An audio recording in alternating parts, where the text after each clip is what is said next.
opening it to the public.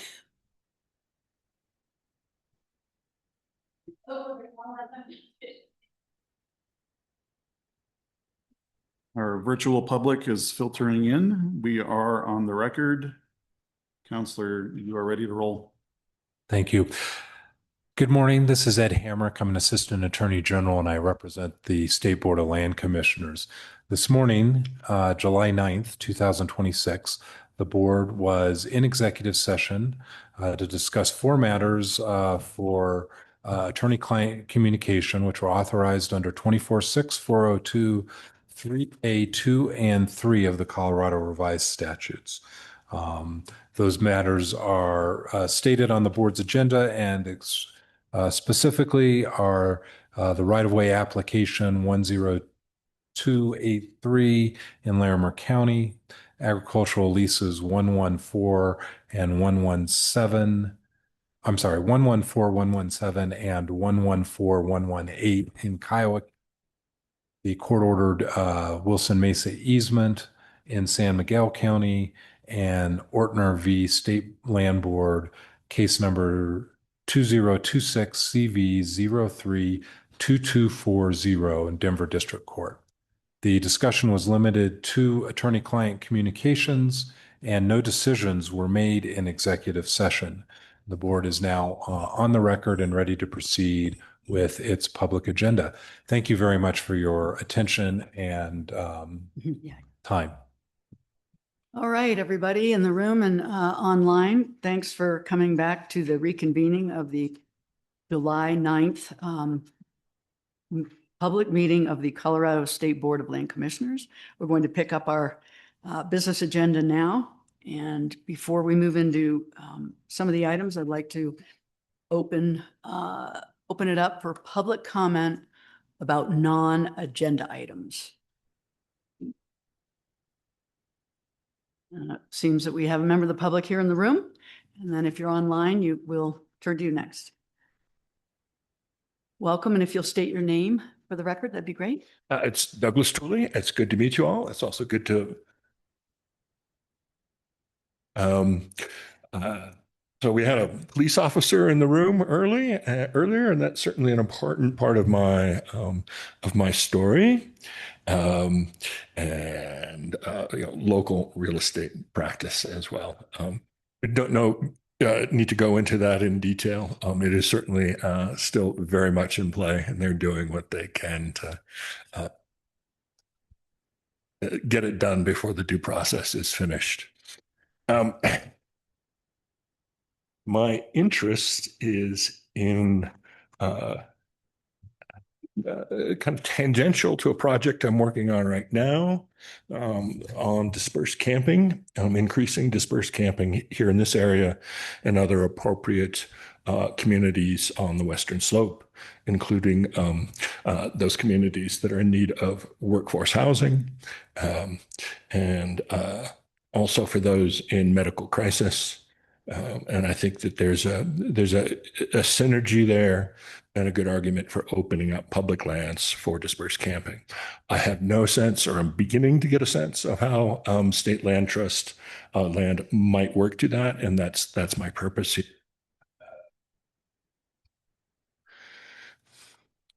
And I look forward to getting to know you all better. I'll probably attend the meeting on Monday. This is definitely something I have some background in.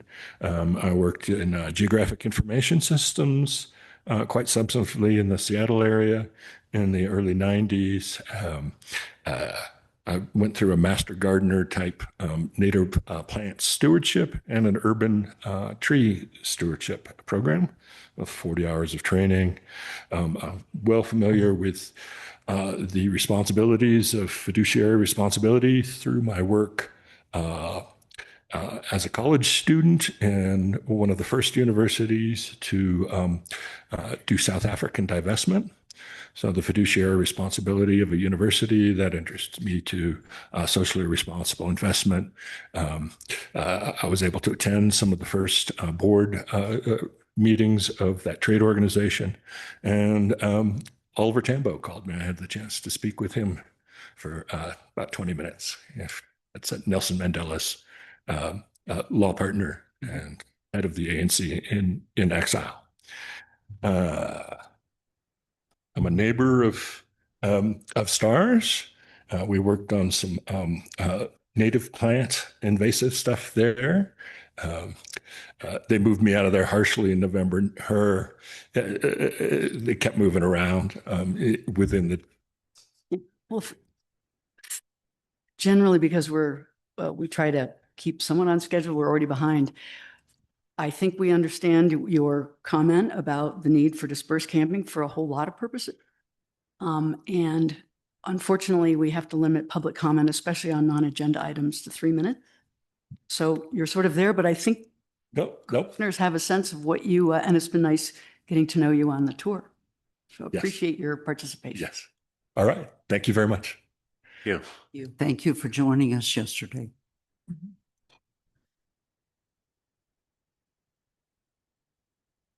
Hello and welcome. Thank you. Good morning, commissioners. Right. And thank you for allowing me to join your tour yesterday. It was very nice to meet some of you. My name is Matt Barnes. I'm a rangeland scientist with a small business, Shining Horizons Land Management. I've spent most of my career on grazing management, and especially the linkages between grazing management, stockmanship, and livestock carnivore conflict. So thank you for all you're doing to promote stewardship, biodiversity, and especially regenerative agriculture. Regenerative ranching can be difficult to define. It mostly comes down to strategic grazing management. Rotational grazing can be done well or poorly. It depends on creative planning and adaptive management. And that makes it difficult to specify in the lease, for example. There are a few large grazing leases that will come available for bid in the next couple of years, and I'd see this as an opportunity to set some new precedents. You may already be doing this, but I'd like to suggest that the land board put out a request for proposals, essentially asking potential lessees to describe their approach to regenerative ranching and how they would apply grazing management strategically for land health and how they would manage to minimize wildlife conflicts. Livestock loss to predation is an increasing concern here in Western Colorado. And in my experience, the best strategies for conflict prevention are livestock centric, particularly strategic grazing management, stockmanship, calving practices, et cetera. Some of the same practices that we know as regenerative. So a few winters ago, I visited the Sherman Creek Ranch in North Park during a spate of wolf livestock conflict. My first thought on seeing the place was that for the same reasons that make it a great location for us, is probably a travel corridor for wildlife, now including wolves, and it may be a location of persistent wolf livestock conflict in the future. I think that strategic grazing management will be particularly important in places like that. It's currently a year-round operation, but there might be benefits to making that a seasonal operation so that we don't have calving there in North Park, where calving is very expensive already and probably becoming more so with wolves on the ground. Considering the elevation there, I would also say proposals should state how they would manage to reduce the likelihood of bovine high mountain disease as well, considering that affected animals are also vulnerable to predation besides the obvious costs. So finally, I'd consider a lease stipulation requiring lessees to collaborate with Colorado Parks and Wildlife and/or CDA on site assessments and any recommended conflict minimization practices. I think it's important to establish this as an expectation long before conflict begins. So thank you. That's all. Thank you very much. And you may be aware we have a rangeland regenerative grazing manager as well. Yes. And I don't know if you all have. I haven't met Jesse yet, but I hear he does great work. Great, great. So we welcome your expertise and insights, and at the staff level too is a great way to catch up with what we're doing and what we're not doing. But I appreciate your testimony. Madam You Chair, bet. Thank you. I have a question, Madam Chair. And this is perhaps both for our colleague, the rancher, and Mr. Barnes, but is there debate or in the ranching community writ large about the merit of rotational and merit and adaptation or adoption of rotational grazing practices? Well, from personal experience, I think one of the trickiest things is, especially in eastern Colorado and in parts of western, is water. If you're trying to do rotational grazing with smaller pastures, bringing up your big pastures with smaller pastures, you need a water source. And a lot of our allotments and grazing in general, in the West, you have one or two water sources, maybe three, maybe four, over 5 or 10,000 acres. So if you're in New Zealand, where there's lots of water, it's much easier to do. But I think other than trucking water out to your smaller pastures, it's more difficult here. Fencing is another issue, but with electric fencing, you can do that. Plus, with some of this new remote stuff. So to me, the biggest trick is water. Matt, do you have a thought? Yes, I'd agree with that. Water and of course fencing. Fencing is problematic for wildlife too. So what I'm really excited about is virtual fence, as I suspect you probably are too. And particularly now that we have satellite-based collars, Yeah. I think that's a game-changing technology for the West at large for many reasons, but particularly for coexisting with wildlife. And some of our lessees in southeastern Colorado are using fence and halter, and I don't know if it's more than one lessee. And I think they're having some success with it. We've tried it up where I live, and it hasn't worked because of the mountains and because of the forest. But this was prior to the satellite stuff, so I think it's got a lot of future. Yeah. Thank you for that. Great. Yeah, thank you. Thank you. Thank you. Have a great day. Great. All right. Seeing no other members of the public here, is there anyone online who has a non-agenda item to present? Please use the raise hand function on Zoom if you'd like to make a public comment on a non-agenda item, folks listening along online.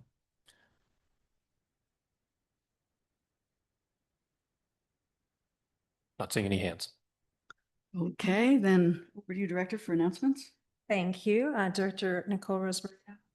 Just one announcement. I wanted to congratulate Sharon for her promotion to Technology Manager and Product Owner. Sharon has been with us since 2015 and is just fantastic. And this is a critical position for her to move into to really elevate our strategies around maintaining our data systems, which, as you can imagine, are integral to our success in managing about 7,800 leases across 7,000 properties. So congratulations, Sharon. That's it.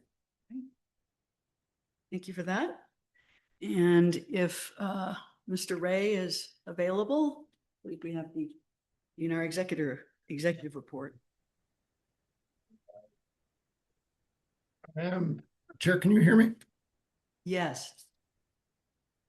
Great. Thank you, commissioners. For the record, my name's, excuse me, Aaron Ray. I serve as Director of Policy in the Executive Director's Office at DNR.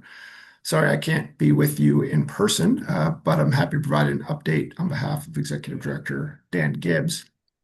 I want to start with a staffing update. In late June, DNR announced that Energy and Carbon Management Commission Director Julie Murphy will be leaving DNR to pursue other opportunities. The department is appreciative of Julie's many years of service to the department and to ECMC. We will miss her leadership, and I know many of you and certainly many of the State Land Board staff have worked closely with Julie, and I'm sure you share my sentiment that she's been a tremendous asset to the department. So we will miss her.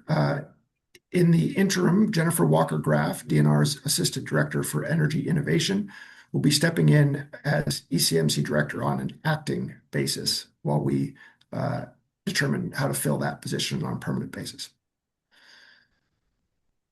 Turning to legislative updates, on the 25th of June, DNR participated in a hearing in front of the Water Resources and Agricultural Review Committee. The committee heard testimony on a number of issues, and DNR division staff provided updates on Colorado's interruptible water supply agreement, the proposed Perkins Canal on the South Platte River, the work of the Colorado Drought Task Force, and efforts to protect the lesser prairie chicken. And I especially want to thank Director Rosmarino for participating in a panel that included Colorado Parks and Wildlife and Colorado Energy Office staff. And Director Rosmarino presented on the State Land Board's lesser prairie chicken efforts, including your recent updates to the Stewardship Action Plan. So appreciate Director Rosmarino for participating, and it was very nice to be able to highlight the State Land Board's important work around lesser prairie chicken to the committee. Turning to federal updates, comments as part of the scoping period for BLM's December oil and gas lease sale are due today. DNR division staff, including staff from CPW, from ECMC, and the State Land Board, have been reviewing BLM's proposal, and the department does expect to submit comments before the deadline today. Separately, the BLM is proposing 2 rules related to oil and gas development. These are rules based on requirements from H.R. 1, the One Big Beautiful Bill Act, and recent presidential executive orders.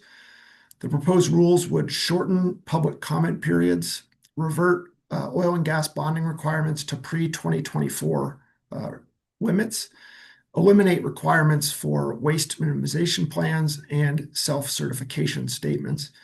Comments on these proposals are due on August 24th, and the department is reviewing those proposals to determine whether we will comment. I'll stop there before I move to some other topics, if there are any questions about any of those items. I don't see any. All right. Moving to water. As of July 7th, 91% of the state is in what qualifies as moderate to exceptional drought. So our water challenges continue this summer. In response to the governor's statewide drought emergency proclamation on June 4th, the Colorado Drought Task Force has been working to identify measures the state can take to address the impacts of drought. And the task force will meet next on July 23rd. At that meeting, we expect the task force to evaluate those potential measures and identify next steps, including potential recommendations to the governor. Separately, the Colorado Water Conservation Board will meet on July 15th and 16th in Gunnison. And the board will hear updates on negotiations related to the Colorado River and the Bureau of Reclamation's draft environmental impact statement on the post-2026 operational guidelines for Lake Powell and Lake Mead. In separate water news, on June 29th, the U.S. Supreme Court granted Nebraska's motion for leave to file a bill of complaint in the case of Nebraska v. Colorado. That case is related to Nebraska's desire to build the Perkins Canal and other issues related to the South Platte River Compact. What that means is the Supreme Court is agreeing to take up that case. So we will keep you informed as that litigation continues. Yeah. Moving to energy, DNR is participating in 2 efforts to improve permitting in Colorado. The governor's office has convened a permitting steering committee made up of state agency staff who are working to identify near-term opportunities to improve state permitting of a variety of projects that do require state permits. Separately, the governor and the Colorado Chamber of Commerce Foundation have created a new working group to speed up permitting for the development of projects that reduce emissions from manufacturing, from energy production, and other industrial sectors. That working group brings together state agency staff, but also businesses and non-governmental organizations. And that group is focused on streamlining permitting for specific kinds of projects, specifically electrification and decarbonization related work. So 2 separate but related efforts underway now to improve state permitting. And DNR will be participating and including state agency staff as needed. Moving to forestry, as folks know, wildfires are active statewide. We have 4 major fires impacting our communities, our watersheds, and our air quality. Those include the Aspen Acres Fire, the Ferris Fire, the Gold Mountain Fire, and the Willow Fire. The Willow Fire is next to Lake Fort Ranch in Lake County, and the Aspen Acres Fire in Pueblo, Custer, Fremont, and Orfano counties has now reached nearly 100,000 acres and has burned at least 1 state land board parcel that I'm aware of, section 16 in Pueblo County West near Colorado City. I'll also note that the Sydney Fire on the Utah-Colorado border near Fruita is now 98% contained, but 3 Helitack firefighters lost their lives in that wildfire. It was called the Knowles Fire at the time. 2 were severely injured, and the department wants to acknowledge the sacrifice of all the firefighters and emergency personnel who are putting their lives at risk, protecting our communities in these really challenging fires. I also want to note that we have 3 COSWAP projects reducing wildfire risk on state land board land in Larimer County, in El Paso County, and in Jackson County. And so we continue to appreciate the collaboration between COSWAP and the state land board to have those projects occur on state lands.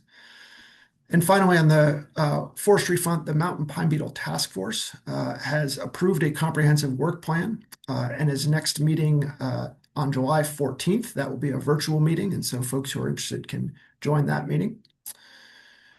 And then last, Colorado Parks and Wildlife related news, the CPW Commission will be meeting in Ignacio on July 16th to 17th. They will be discussing rulemaking to establish new season dates and bag limits for fur bearer species. Following the recent approval of a citizen petition, the CPW Commission will also begin the 2-step rulemaking process for banning the commercial sale of fur from recreational harvest. I also want to note this is the first CPW Commission meeting on tribal land, and so we are proud and excited that the Commission will be in Ignacio for that meeting next week. And last, on the CPW front, CPW last week announced the allocation of the second tranche of revenues from oil and gas production fees authorized by Senate Bill 24230. That new funding will support projects to continue greenback cutthroat trout recovery, provide native plant materials for habitat restoration, and support black-footed ferret recovery, among many other projects. That concludes my prepared remarks. I'd be happy to answer any questions that you may have. Thank you very much. Any questions or comments from commissioners? Yeah. All right. Well, that was a pithy report. Thank you so much. Thank you.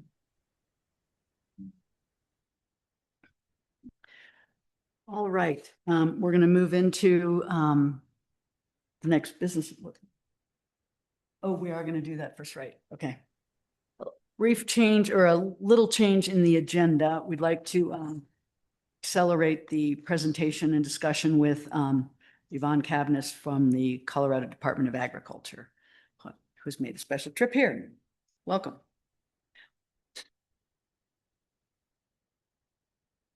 All right, let's see if I can get myself adjusted here. Good morning, everybody. My name is Evan Cavness. I'm the Conservation Services Division Director at the CDA. I'm also a rancher from Bayfield, Colorado. And I just want to start by thanking Nicole and team and everyone for allowing me to speak here today with you. Particularly, we were excited to talk about all the work that's going on at the agency around conservation work for supporting agricultural producers and how that could fit really nicely with your new strategic plan. Next slide, please.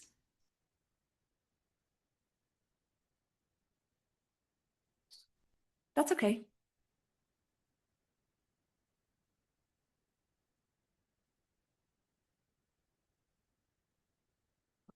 Perfect, thank you.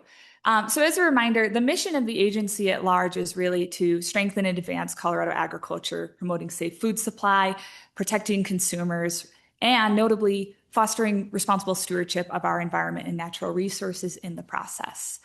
So right off the top, it's a lofty mission, but it's something that we're very proud to work on every day. Next slide, please. And in those strategic priorities of the 5, again, there's a lot of overlap between many of these. And I really plan to talk mostly about the programs that we are running on the environmental stewardship and climate resilience side, and also how those really do support economic productivity as well for many of our producers. Next slide, please. And again, this all ties in really well to the exciting things that I've gotten a chance to see in your new strategic plan. It's been really great to get to participate in the process as a stakeholder and give feedback. And I think that there's a lot of alignment that we should capitalize on for the benefit of producers. Next slide, please. So the division that I am the director of is essentially your one-stop shop for all things natural resource stewardship for land managers in the state. We provide financial and technical support, statewide leadership and coordination. We regulate several parts of the industry, And all in, there are 11 programs within the division. And I will start by saying 15 minutes, and I'm hoping to only talk for 10 because I want to leave time for questions. Is a lot to go through all of this. So if you hear of anything in these slides that you want to talk more about, I've got my email at the end, and I would highly encourage you to reach out. Next slide, please. The first one that I think is really exciting, this is in partnership with the CWCB. We ran a soil health and optimizing water grant opportunity. And in total, we funded 12 statewide projects in every type of cropping and in regional difference you can imagine. And we've already started to see some of these projects play out on the ground. And it's exciting work because it allows producers to take the lead to fund projects on properties that they're managing that increase soil health and resilience, and particularly to have a data collection side to show the there with water optimization as well. Quick question on that. Yeah. What is the repository of the data regarding the evidence of these practices from these projects? So this is the first season. They're currently planting things, doing practices right now. The owner of that data will be with our program at the agency, and we are open source about everything. So we'll have lots to share. We plan to do a report again in partnership with CWCB because this is all part of the Colorado Water Plan. CDA holds a big responsibility on the action on soil health and the correlation to water efficiency. And quick follow-up, and I assume you're probably in partnership or at least working in some ways with CSU. Yes. Okay. CSU is a recipient of 2 of these projects. Okay. So it's not necessarily a formalized agreement. This was only a $500,000 opportunity from the CWCB. So for the projects where the producers are working with CSU is how they're involved. Thank you. Thank you for those questions. Next slide, please. And we do hope, I will say real quick, we are working with CWCB to hopefully do another round of those grants. And we have hopes to do a 5-year data collection process. It's really great to get one snapshot in time. It's not sound science. And so we'd like to see a longer investment. And that would be great for all producers. This is something that is accessible to all agricultural producers. We also have a soil health hotline. So folks can reach out. We have a soil health specialist on staff. They can get on the ground technical assistance and support. We have a 1 to 2 day turnaround on responsiveness. And it's been a really good thing so far. Next slide, please. Sadly, we are about to run the last round of this funding, and we have yet to fund a project on state land board lands, but I remain hopeful that there's a project that wants to apply for this last round. But this agrivoltaics grant program has been a really neat opportunity to get to gather a lot of data about how solar arrays and meaningful agricultural production can work hand in hand, and particularly in different industries and spaces in Colorado. So it's been meant to be all along a data collection measure so we can learn more about what's possible. And we've seen some really great projects funded over the last several years. So how many participants do you have in that program? That's a great question. So it's a limited funding source. We typically do like 4 to 5 projects a year. But one of my favorites, for example, is in the Grand Valley there at one of the CSU extension farms. They've got solar arrays, and I mean, they're about 20 feet high over vineyards. And so they've been studying, and it's actually been helping with water optimization, and it's helped with hail damage. It's helped with all these things for the viticulture industry. So that's an example of one that I found particularly compelling. Next slide, please. This is a personal favorite of mine, our climate resilience grants. There is a real lack of funding in the landscape for producers to deal with climate disaster. On the federal level, the programs are oversubscribed, they are slow, it is not necessarily readily available. The really wonderful thing about the opportunity we have put together is not only is it responsive, so if a producer experiences a climate disaster, so that could be drought, wildfire, snow, flooding, they can utilize the funding that way to build back more resiliently. They can also proactively access this funding.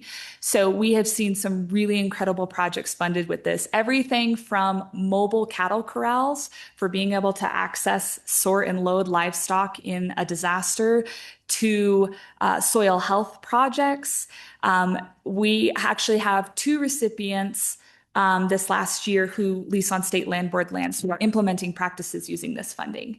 And we've seen all sorts of creative things, and it's really cool. I'll give you some quick examples. We've seen examples of water cistern installation for variable water availability. So on some of these more junior water rights, they're able to store some water for their drip tape.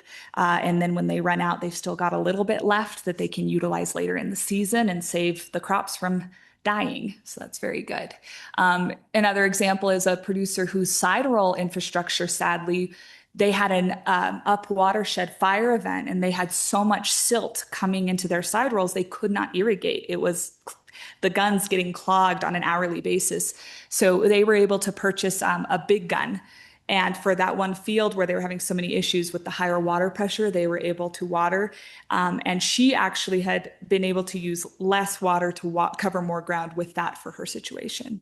So it's been very, very cool to see these. Next slide, please. This just talks more about, again, the eligible water types, project types, and all the different various things we've funded so far. It's been really cool to see. I think the bottom line is Colorado producers are incredibly creative. When given the opportunity to try something new, we see some amazing projects hitting the ground. Next slide, please. And this is a map of where we've funded projects thus far. So you see we've got a pretty good regional representation, and definitely some hot spots, but yeah, we're seeing this implemented across the state. Next slide. Quick show of hands, how many of you are familiar with the Palisade Insectary? Okay, for those of you who are not, the Palisade Insectary actually predates the Department of Agriculture, and it's based in Palisade, obviously. It came about way back in the day. We celebrated the 80th birthday last year because of an invasive peach moth 80 years ago that was just really decimating the peach crop. And so the farmers of the valley came together and they wanted biocontrol help. So the roots are really from the grassroots up of producers saying we need a way to deal with these invasive species. And it has just flourished from there. This is our Request a Bug program. So this is public facing. For all the invasive species listed there, you can actually pay a nominal fee. It's like $35 for some of these, and we will ship you a box of bugs to help take care of it. And this is really exciting. Just this year, you can see we've already done 1,700 shipments of bindweed mites across the state. And it's a great crew out there. If you've never gotten a chance to tour the facility, I highly encourage you go. You will probably leave with a Macalocephalus wasp in your hair, which is what eats the peach moth. So we like those bugs. Next slide, please. In addition to the Request a Bug, we are really leading cutting edge biocontrol work across the board, and we interact with state land board lands on a frequent basis. Just this week on the Chancellor Ranch, we released 40,000 tamarisk beetles to help with the management of the tamarisk infestation there. And on a regular basis, we are working on leafy spurge at the Lowry Ranch. And you can see just in this picture, it does make a difference. Biocontrol, it's not an instant fix, but over time with some of these really troublesome invasive species, we do see things come back into balance. So this has been an exciting partnership that's longstanding between our programs. Next slide, please.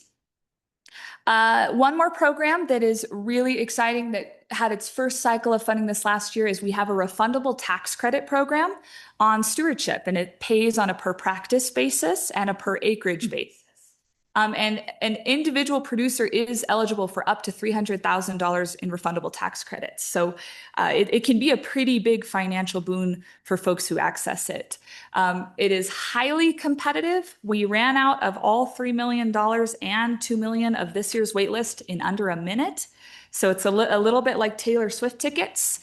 But again, I think this just speaks to, we are oversubscribed for a reason. Producers want to do this work. They're facing with the challenges of farming and drought every day. And these incentive opportunities to try something new, to do something a little different, to help them out are things that people jump on, and in copious quantities. I think our acceptance rate with the grants I've told you about previously, they're all like 10%, 20%. We have more projects than we can fund on a regular basis that would be great uses of the money. But we're very proud of this program, and the practices are going on right now as we speak. And we have state land board lessees using this as well. So impacting state land board lands. Next slide, please. This talks a bit about the practices. So you can see there's everything from annual practices, perennial practices. Folks can get into the virtual fencing game. We can help with the purchase of collars and so on and so forth through this opportunity. So that's really great for that upfront investment that can be a challenge for people to overcome when they want to make the shift. Next slide, please.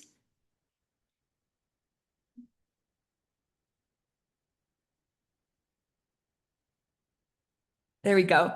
I think this is adjacent, but I think it's worth that the State Conservation Board is also housed within our division, and that is the governing entity for the local conservation districts. So the conservation districts throughout the state are really integral to stewardship. Of course, this is on private lands that the conservation districts are largely focused, but there's a there for sure, because a lot of the people who are involved with the districts are using state land board leases for their grazing. And again, we're neighbors across the fence line on a lot of these projects. So what benefits one is benefiting the other.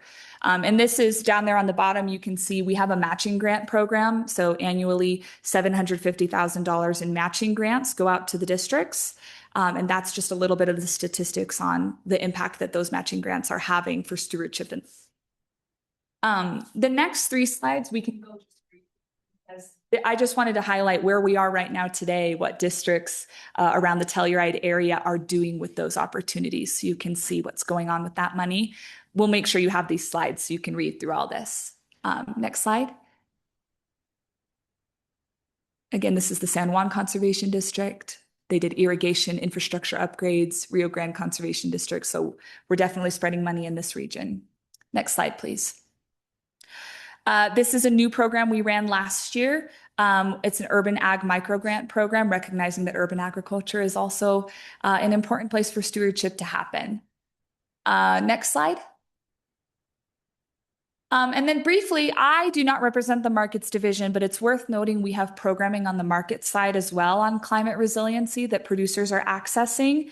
And I wanted to highlight specifically on the next slide, we have a climate smart market expansion program.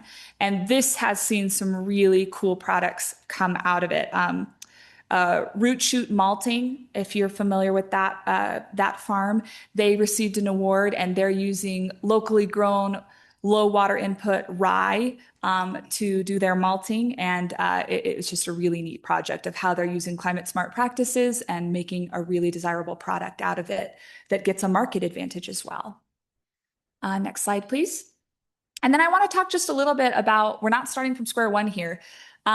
We are already collaborating and coordinating, and I'm very proud of the staff on both the teams of the State Land Board and my team for the work that's happening.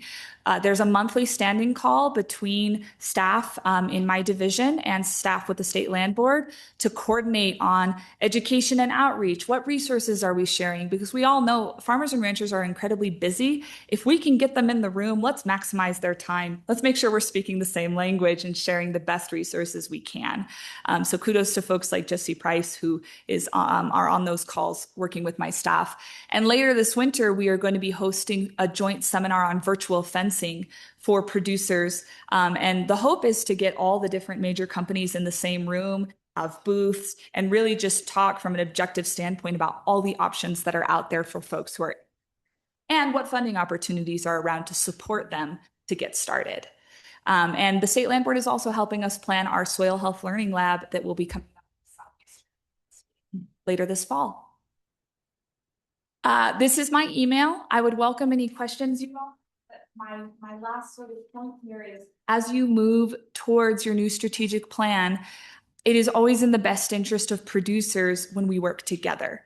Rather than recreating the wheel in our silos, if we can really put our heads together and partner, I think we can have a far greater impact. And our values are so aligned on what we're trying to accomplish that I look forward to what's to come. Thank you. Thank you. Thank you very much for coming.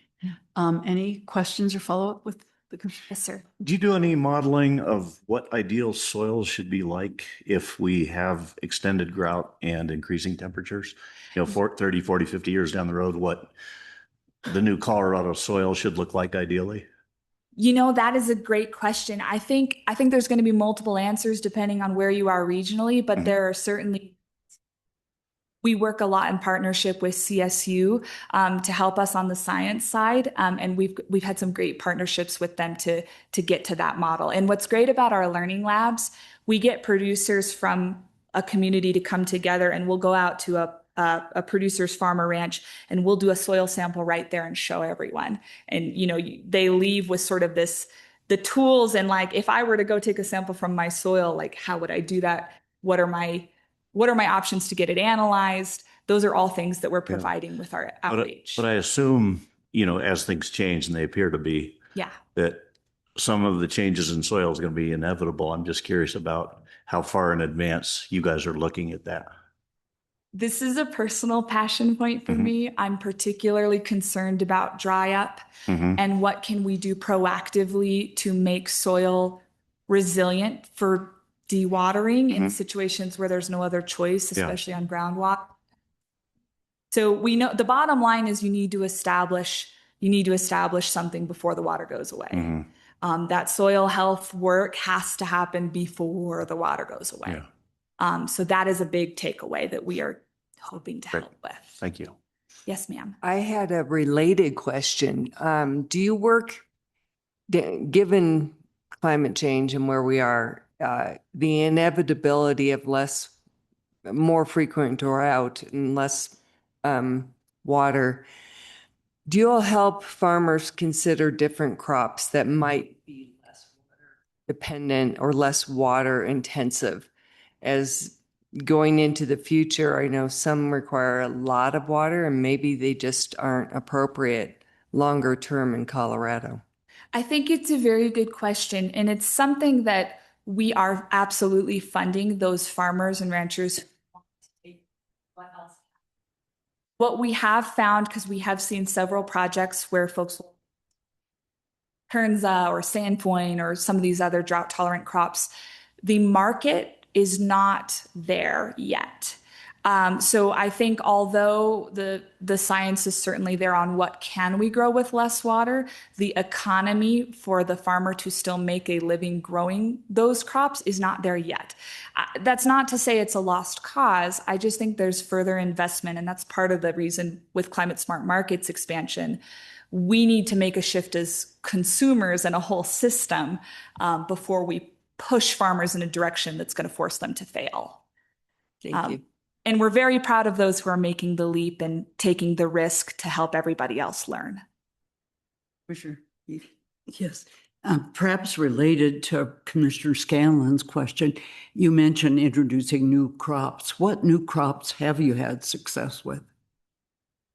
Measures of success. And this is something where I might point you to one of our partners is CAWA, the Colorado Ag Water Alliance. They have personally funded a lot of these projects as well. So like between them and us, again, the issue isn't so much the crop itself being successful. We can grow the heck out of Kernza.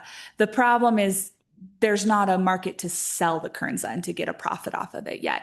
But Sandfoin, I have heard from producers they're more excited about because of the forage value, especially if they have an integrated operation where they're like feeding cattle, for example. The protein content on the sandpoint has been really high, like comparable to alfalfa. So I have heard anecdotally from some farmers, they're more excited about that one if they have a way to, again, they're feeding it to their own herds and able to make it more of a circular relationship in that way. Mm-hmm. And the second part of my question is, what kind of results have you heard back on the virtual fencing? I've heard a lot of positive feedback. I think that virtual fence cannot replace good perimeter fence. But especially for grazing management in larger allotments, there's a lot of positives. And I think people are especially excited as the technology continues to advance. Some of the gripes I've heard are about, sometimes the batteries going out. You just get these technical issues, just like we get on our phones and computers. And do people feel it's worth the expense? I have heard yes. Those that are using it, by and large, I have heard positive feedback. And I see more and more folks, especially when the incentive is there for the upfront cost, because it's quite expensive to start. I mean, it's like $400 to $500 per cow to start. But between EQIP, NRCS federal funding, state funding, if you can get that boost, it has been worth it for folks. And there is some federal funding for that? There is, yes. You can use NRCS EQIP dollars. They will help pay for the upfront cost of collars, towers, and they pay an annual payment for use. Thank you. Of course. Great. Really, thank you. This is so informative, and I had no idea. I mean, I knew there was some, but the crossover between our two organizations and the programs that you're leading, it's very exciting. Thank you so much. I'm very excited to be here to meet you all. Thank you so much. And Director? Thank you, Chair Frobe. Thanks, Evan. We so appreciate you taking time out to come talk with us. And your closing point of your presentation to not work in silos, you absolutely have our commitment. And it's really timely. We're working on our annual business goals right now to present to the board next month. And we'll keep that in mind and reach out to you and others at CDA. Thanks, Evan. Excellent. Thank you all so much. Thank you. Yes.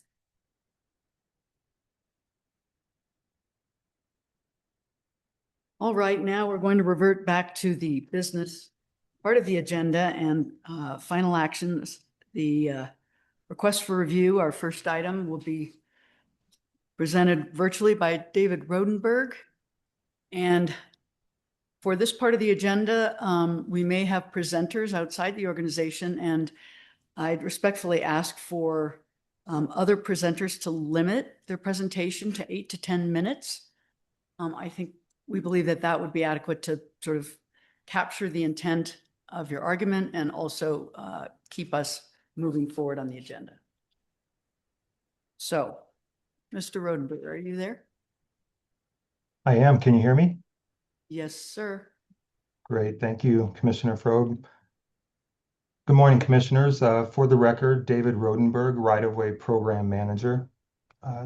This agenda item is a request for review of right-of-way application 10283 from the City of Thornton. Staff preliminarily approved a right-of-way request for a 50-foot wide right-of-way to install a 42-inch water pipeline with a term of 30 years. Staff had the authority to approve the right-of-way because the request met the criteria of the board's right-of-way policy 200-002. However, the City of Thornton has appealed staff's decision because they requested a perpetual right-of-way, of which staff does not support and does not have the authority to issue. From a statewide map perspective, the right-of-way is located here in Larimer County, close to the Larimer-Weld County border. This is a more detailed map that shows the location of the 42-inch water pipeline. It's identified on this map by the red lines you see here. And there is a jog in the route starting right about here. The purpose of this jog is to avoid a home site and other infrastructure on state trust land. This right-of-way follows the State Land Board policy of rights-of-way, following the trust land's property lines or existing rights-of-way. So I wanted to give a little background of the request. A preliminary consultation between staff and the city of Thornton regarding the right-of-way started in December of 2023. Following their due diligence, the city of Thornton submitted a final route proposal in October of 2024. And then in December of 2024, a comprehensive internal assessment conducted by the right-of-way program manager, the North Central District Manager, the Stewardship and Ecosystem Services Program Manager, and all other program managers occurred. That review yielded no major objections. Staff then informed the city of Thornton that there were no major objections and that they could obtain their surveys and other required documents and then ultimately submit their application at their earliest convenience. It was during this time that the city of Thornton indicated their desire to obtain a perpetual right-of-way. Staff explained that the right-of-way policy does not allow for perpetual rights-of-ways for this use, and that staff would not support that request. The city of Thornton expressed their desire to speak directly with the board, and staff explained the process to appeal staff decision, which first required the submission of a right-of-way application. So ultimately, the city of Thornton obtained the required surveys and other files that are required and officially filed its right-of-way application on May 7th of 2026.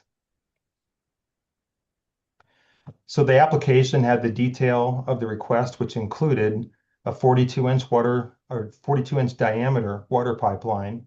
It was 5,340 feet in length.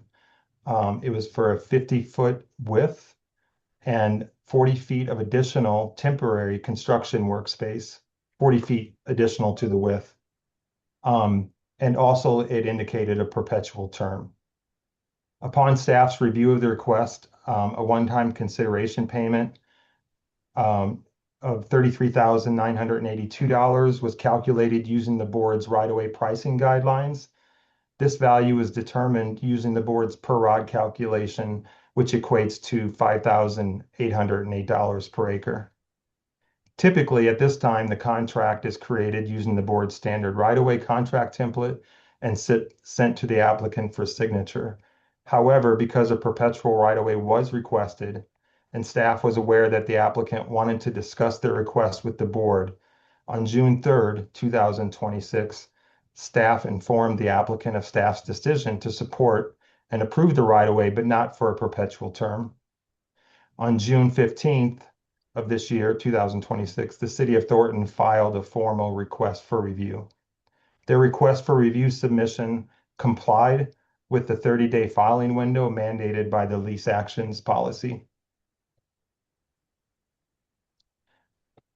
So when considering the city of Thornton's request for a perpetual term, staff considered Colorado Revised Statute 36-1-136, the board's own right-of-way policy, and the board's history of issuing rights-of-way. Colorado Revised Statute Section 36-1-136 authorizes the State Land Board to grant rights-of-ways across or upon any portion of state trust land on terms determined by the board. This includes the board's authority to establish the contract term length limitation of a 30-year term. Based on this statute and authority, the State Land Board created a policy 300-002, which was originally established in 2013 and most recently updated in June of 2024. This policy provides the framework for managing rights-of-ways on state trust land. The objective of this policy is to accommodate rights-of-ways on state trust land. This isn't a program where we seek to promote rights-of-ways on state trust land.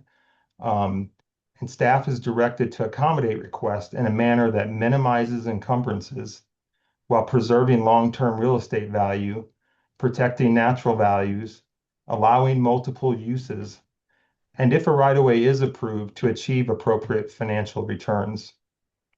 The reason that we accommodate rights-of-ways rather than promote them is that we prefer not to encumber state trust land with these sorts of things, because adding encumbrances could affect the potential of other future high revenue uses. Additionally, Section 2A, Paragraph 1 of the right-of-way policy states that right-of-way contracts are issued with a maximum term of 30 years. Lastly, a little bit of history. The board's 30-year term limit has been a standard agency practice since the 1990s. This practice was initiated to allow the State Land Board to, 1, maintain management flexibility, 2, maintain oversight of trust assets, and 3, to generate additional revenue from the continued encumbrance of state trust land if a contract is considered for renewal. There are 3 key reasons why the 30-year term was established. Those are the 3 key reasons that it was established. Starting in the early 1990s through till today, the board has developed a uniform and mostly consistent protocol of granting 30-year terms for over 30 right-of-way projects that are comparable to this request. This precedent includes a 30-year term right-of-way issued in August of 2020 to the city of Thornton for a 42-inch water pipeline as part of this same water pipeline project.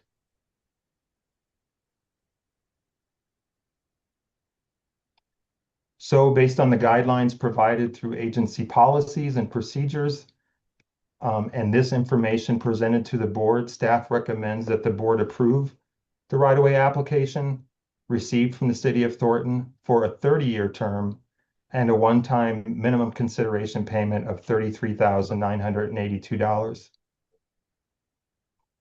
With that, there are representatives from the city of Thornton who would like to take some time to present their case to the board, but I'm happy to answer any immediate questions that the board may have at this time.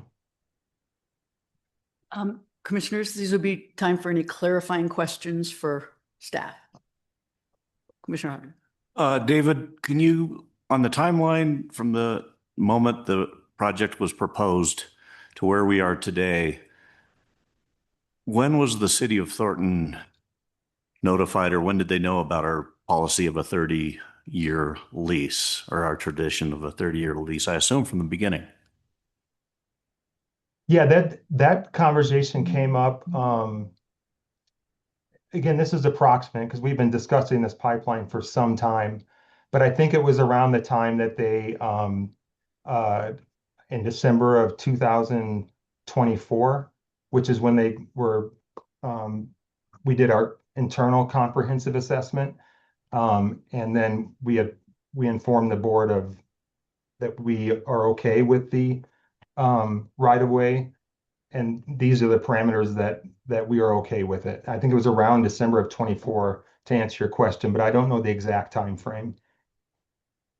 And by the way, as I mentioned, there was a right of way issued to the city of Thornton in 2020 with a 30-year term for the same exact pipeline, and I think it's part of the same project as well. So they're aware of our policy.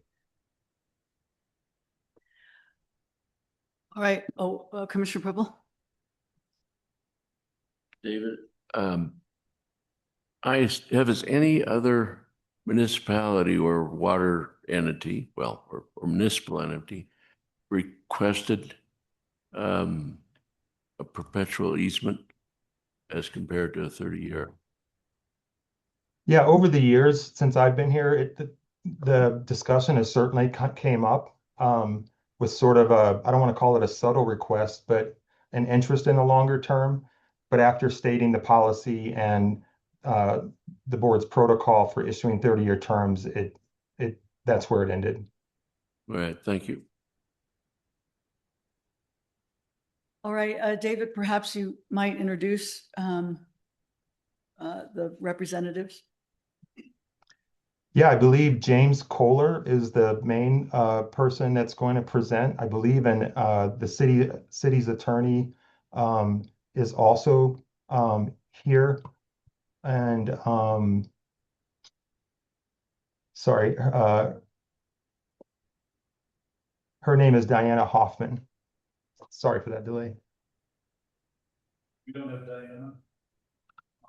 have Diana on yet.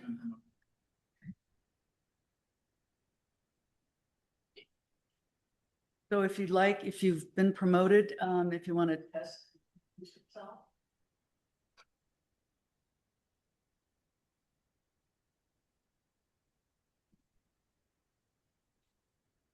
Mr. Kohler, Okay, we were on mute, sorry about that. Can you hear me now? That sounded commercial. Yes? Yes, we can hear you now. There was a little bit of background or additional voices, but now you're coming in clearly.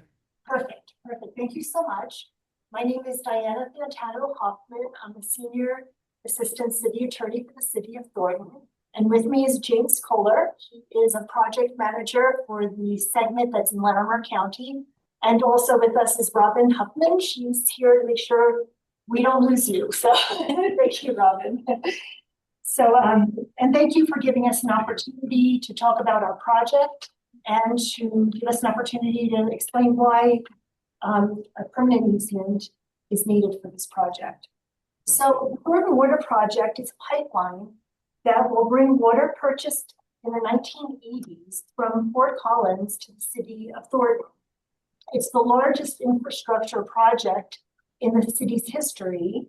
And the pipeline will be 70 miles long. And as of today, we have about 48 miles of the 70 constructed already. It's a $500 million project. The project is huge. And I invite you to visit our website, GordonWaterProject.com, and just so you can appreciate the magnitude of this project. Do you have a PowerPoint presentation? I don't know, I don't see it up. If I understand, you're asking if we received the additional packet of information? Yes, I submitted several exhibits on Yes. Monday, and I just noticed that my PowerPoint presentation I don't see it. If you don't have it, we can maybe share our screen and so you can follow along, if that's okay. It's probably best if you share from your end. I'm not sure where your slide deck went. And to do that, David, you'll need to end your slideshow, I believe.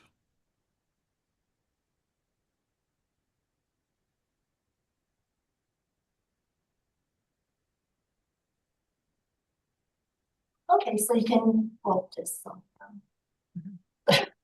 my turn. Okay, do you see that? Yes, we do. Perfect. Okay, so you could change that slide and then change that. Okay, perfect. So now we're on track. So this is a map of our alignment. It starts with from the West Brown treatment plant, water treatment plant that is in Thornton, and segment A is all Adams County area. And then segments moving north, B, C, D, and E are all in Weld County. And then the segment F is Larimer County, which is where the state land board parcel is in that little purple square. And yeah, so would you change this? And David had a similar picture here. This is the state land board parcel. The area depicted in yellow would be the right-of-way area, and the area depicted in green is the temporary construction area, which would terminate after construction. Great. Yeah, that was kind of Okay, so now, why does Thornton need a permanent easement? Well, for one, to preserve and protect critical infrastructure and our investment. And the Thornton Water Project, we have no intention to abandon this project. It's very important to Thornton. It will increase our water supply by 50%.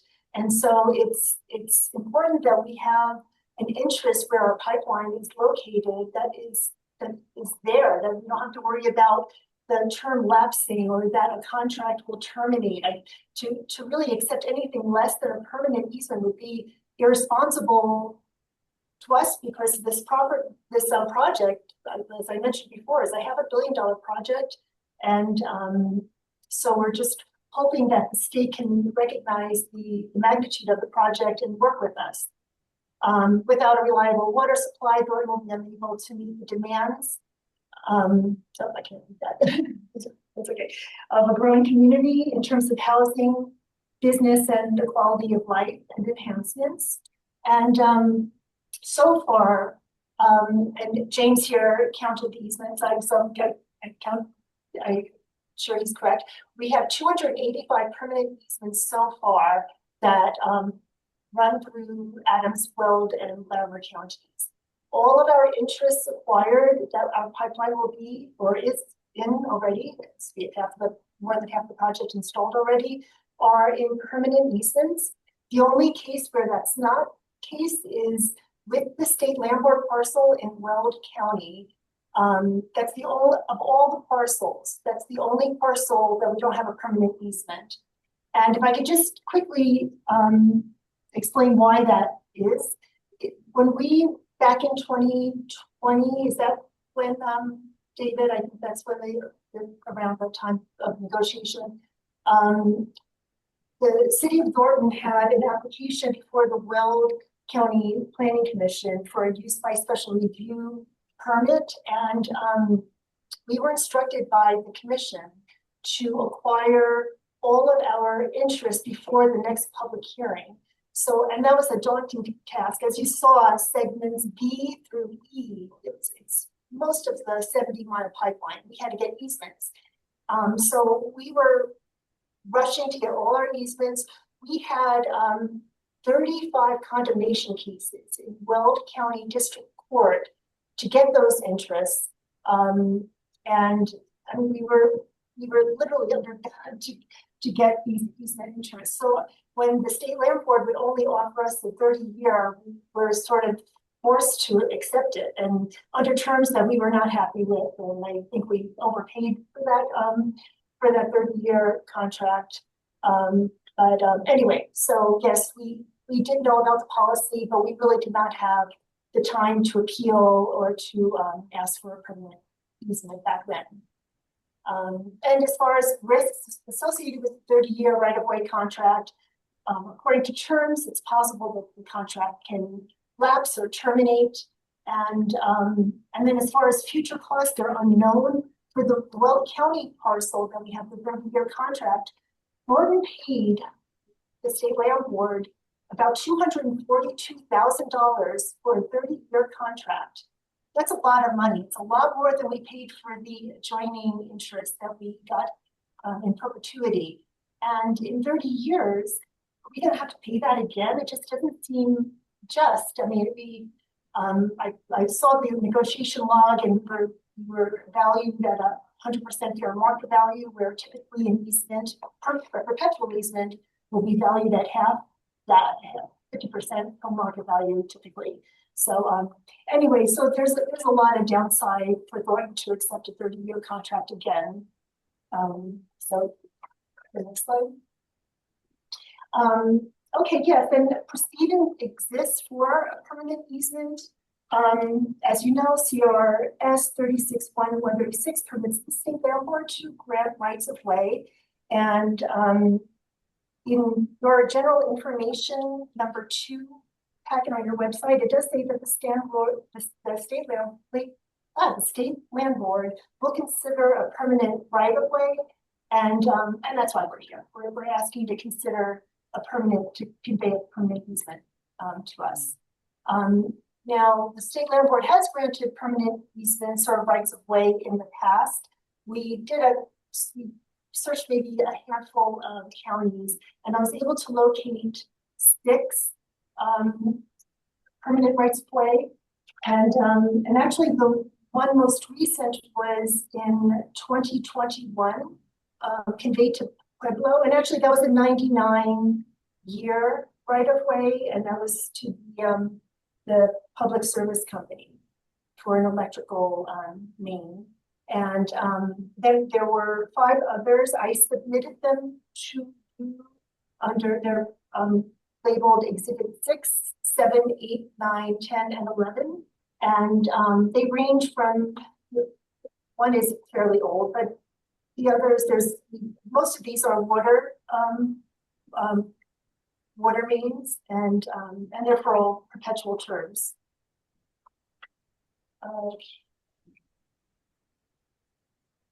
Also, I'd like to just bring up that I did mention that we had 35 condemnation cases in Weld County District Court. So the court recognized, of course, the court recognizes that water pipeline is a public interest, but in all cases, we were successful in acquiring permanent easements. So the court understood the importance of having a reliable permanent interest for such a important public use. And yeah, and I mentioned that we have 285 permanent easements throughout.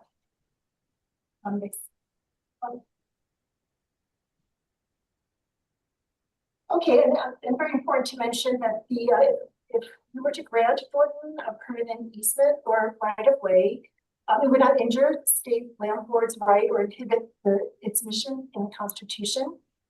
The Thornton Water Project underground pipeline is consistent with sound stewardship of the state trust assets. The ground will be restored after construction, and the pipeline will not impact schools. And there should not be an impact on the existing agricultural lease that's on the property. And if you notice that the pipeline is right off of the right of way, and you can see it there, County Road 52. And so it would not interfere with farming.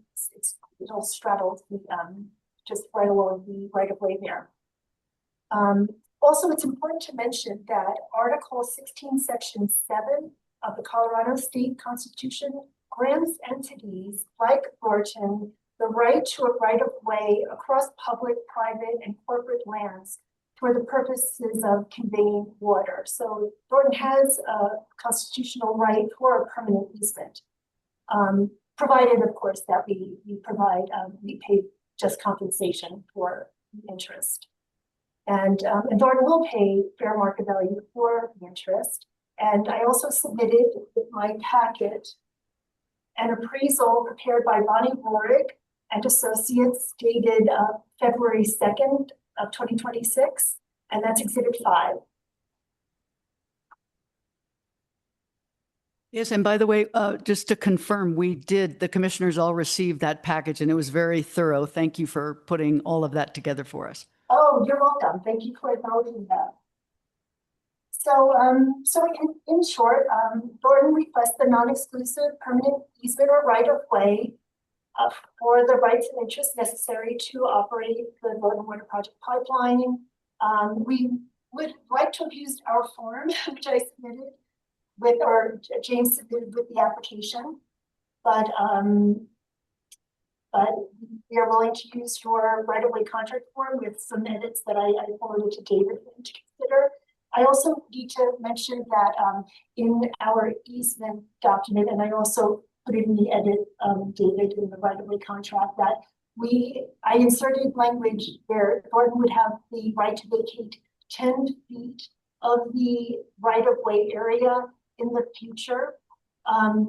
There is an IGA between Larimer County and the town of Timoth, and the IGA covers this growth management district that was created, and in the future, the County Road 52 may be widened. So the Larimer County required us to put in the easement that we will vacate 10% of the right of way in the future should County Road 52 be widened. So that's in the contract. Great. Thank you for explaining all of this. And we're hoping we're kind of close to the end here. It's been a pretty clear argument, and we appreciate that. And I think the commissioners would like opportunity to ask some questions. Okay, there we go. Perfect timing. Thank you. Commissioners, have you any questions for Thorne, all right? Yes, thank you for your presentation. You mentioned that this would increase the current water supply by 50%. Can you say more about that? Yeah, James, why don't you? Sure. Yeah. So currently the city has a water supply of about 30,000 acre feet per year.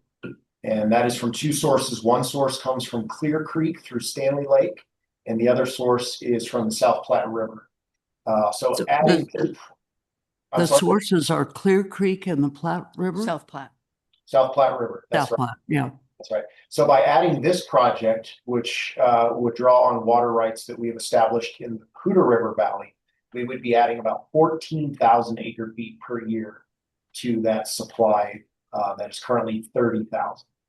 So we're getting 50% extra in our future total build out. This project, this stormwater project, will represent 1/3 of our city's domestic water supply. Thank you. Welcome.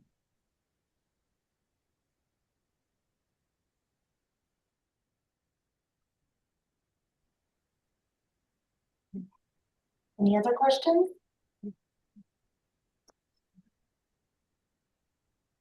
That's step away. So you're in charge. I have a quick question. I'm just curious when you talk about fair market value and how you've negotiated those values with other counties. Obviously, you secured a lot of perpetual easements and what your thinking is. Yes, well, thank you for the question. We did receive an appraisal that's recent, this past February. And so Bonnie Morgan Associates valued the property. Do you want to hear numbers or? Whatever you're comfortable sharing. No, absolutely. So the appraisal valued the permanent easement at $44,374.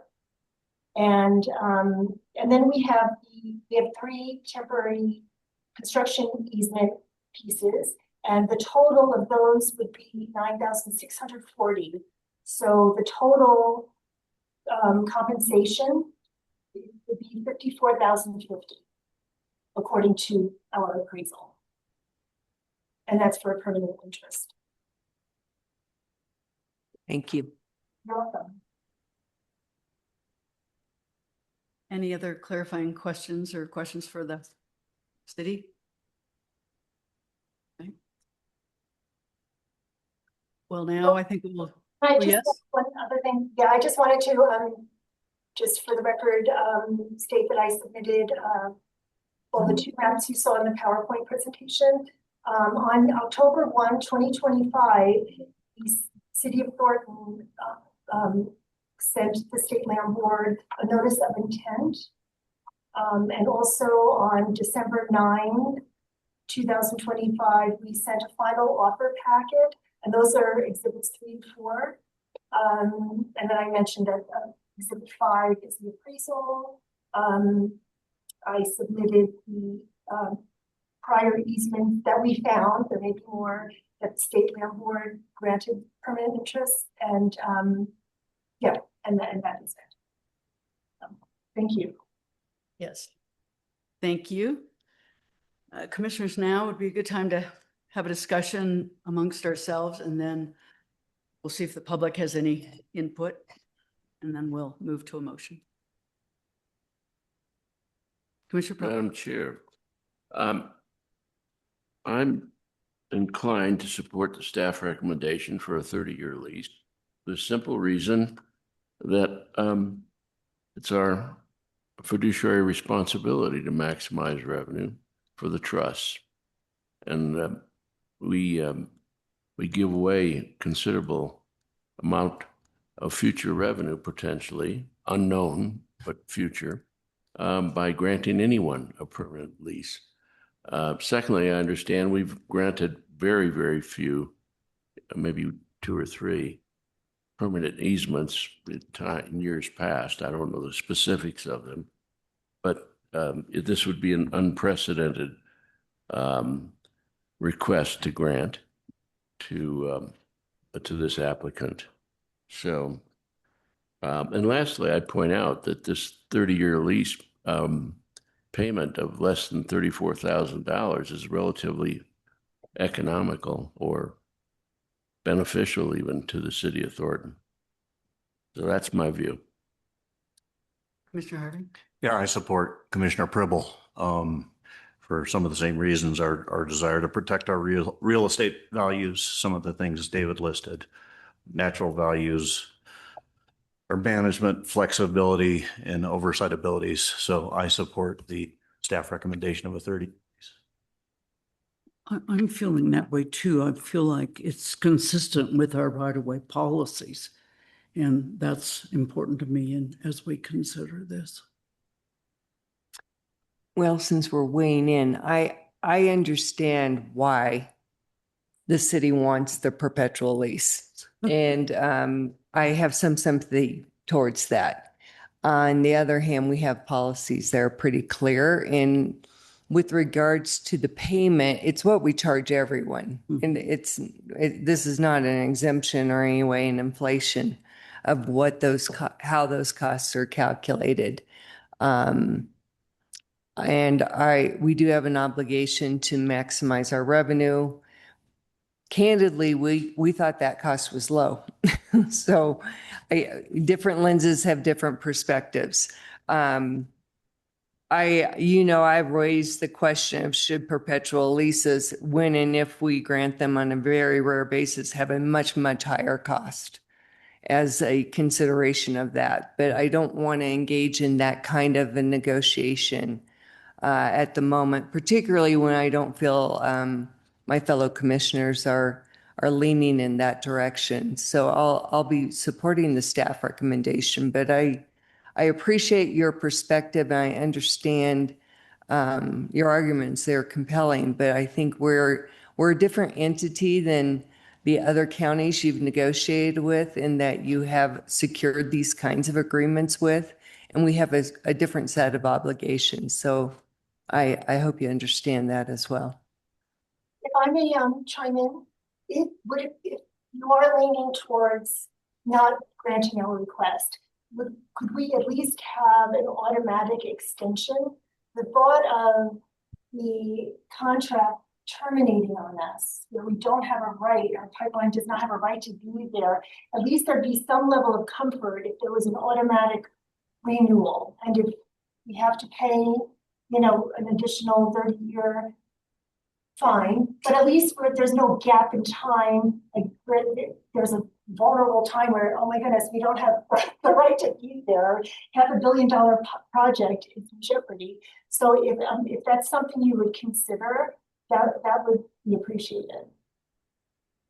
And ma'am, I hate to interject, but there's a tremendous echo on your microphone. I can barely understand it. I don't know if you can get closer or use a different microphone.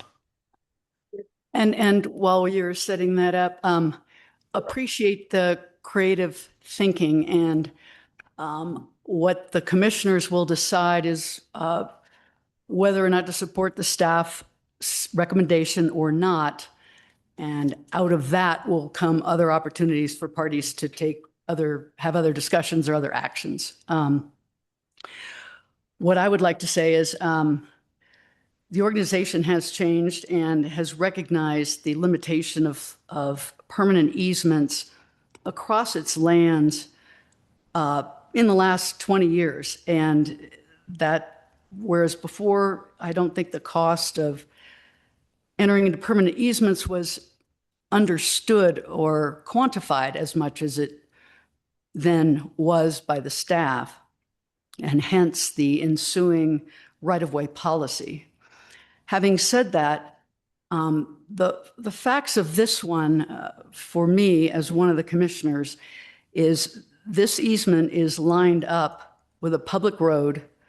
It is an underground pipeline, and the compensation, at least as offered, is on a present value basis 3 times what the policy would indicate. I feel your anxiety about a 30-year easement. In this kind of situation, it's one piece of a very, very large project, but if this piece isn't available in 30 years, it has serious ramifications. So for my piece, I actually am, in considering all the facts, I'm leaning away from my fellow commissioners and more towards the benefits or the possibilities of a permanent easement. I guess I really, in the alignment and the actual location of it, it presents much less risk to me of future value than some of the other easements that, or rights of way that we have undertaken in the past. So I'll leave it at that, but I'm inclined to vote against the staff recommendation. Commissioner Scanlon? Well, if I have a friend, I would support where you're at only for the sake of a different kind of conversation, maybe resulting from this with staff and listening to some of their concerns, which I completely am understanding and compelled by. It's a $1 billion project, you know, and I think that we have to recognize the urgency around cities and the need for water as part of this. And I'm happy to support where you are, and I'm hopeful that in continuing forward with this, I'd be hopeful there's a conversation to be had, either about some kind of, maybe this is an opportunity to get a little creative about a renewal process that would be allowed to continue. I don't know. It's not our job to figure that out, but maybe there's a chance to have a slightly different conversation result from this uniquely different kind of right of way. This isn't what it's a compelling. Usually our right of ways, let's be honest, are very straightforward and kind of boring. Mm-hmm. This is in a different category. Yeah, and I just see, we can't see into the future, but our policy is there so that the things that are boring and standard go on without us, and that's the intent. This one has some compelling features, and I feel that it's more complex and deserves further review and discussion than we're able to have today or is appropriate for us to have today. And if I may add, can you hear me? Yeah, hold on one second. We're going to finish up some of the thoughts from the commissioners, and then you can have another comment. Commissioner Preble. I'm prepared to make a motion. Well, Pardon we me? need to have public comment first. Yeah. So, fellow commissioners, are any other thoughts or insights on this? All right, I'd like to ask if there's any members of the public who would like to comment. Room. Folks listening along online, if you'd like to make a public comment on this agenda item, please use the rate.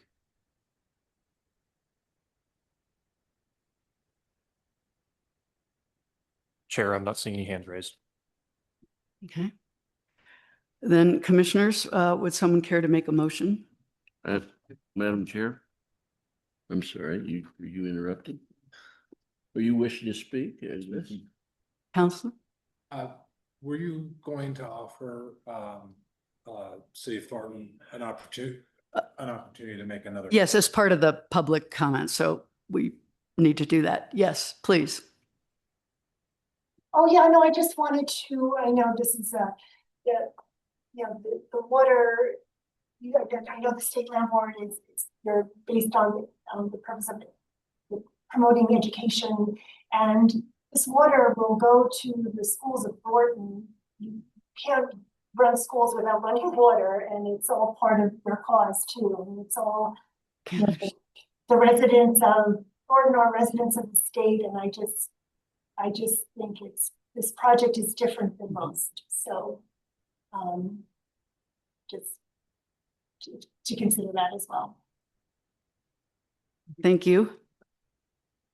All right, so I believe Commissioner Pribble, you'd like to make a motion? Yes, Madam Chair and Board, I move that we approve the right-of-way application 10-238-283 for a 30-year term and one-time consideration of $33,982. Is there a second? Second. Second by Commissioner Heath. All right, we'll vote, starting with Mr. Pribble. Commissioner Pribble? Aye. Commissioner Harvey? Aye. Commissioner Heath? Before I vote, I want to say that I think the issues you've both raised about how we look at water are important concerns. And statewide, these are conversations that we're going to have more.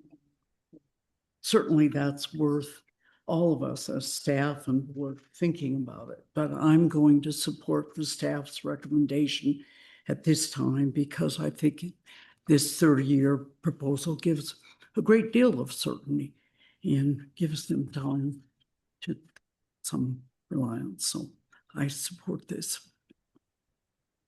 Commissioner Scanlon? No. And the chair votes no, but the motion carries 3-2. And thank you, City of Thornton, for your thorough package and presentation today. We really appreciate your time and engaging us. Thank you. Thank you. Yeah. So now, folks, I think it would be a good idea I'm going to recommend we have a working lunch. And I'm going to recommend we take the next 5 minutes to prepare ourselves to work through lunch. And we'll pick up the second request for review in 5 to 10 minutes, as soon as everyone's back at their position.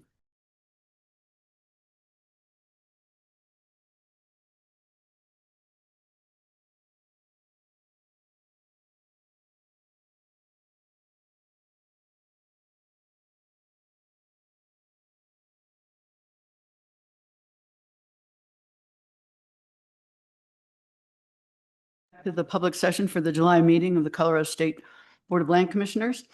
And the next item on our agenda is a request for review of an agricultural lease. And our staff member, Eric Van Dyke, is going to present on that.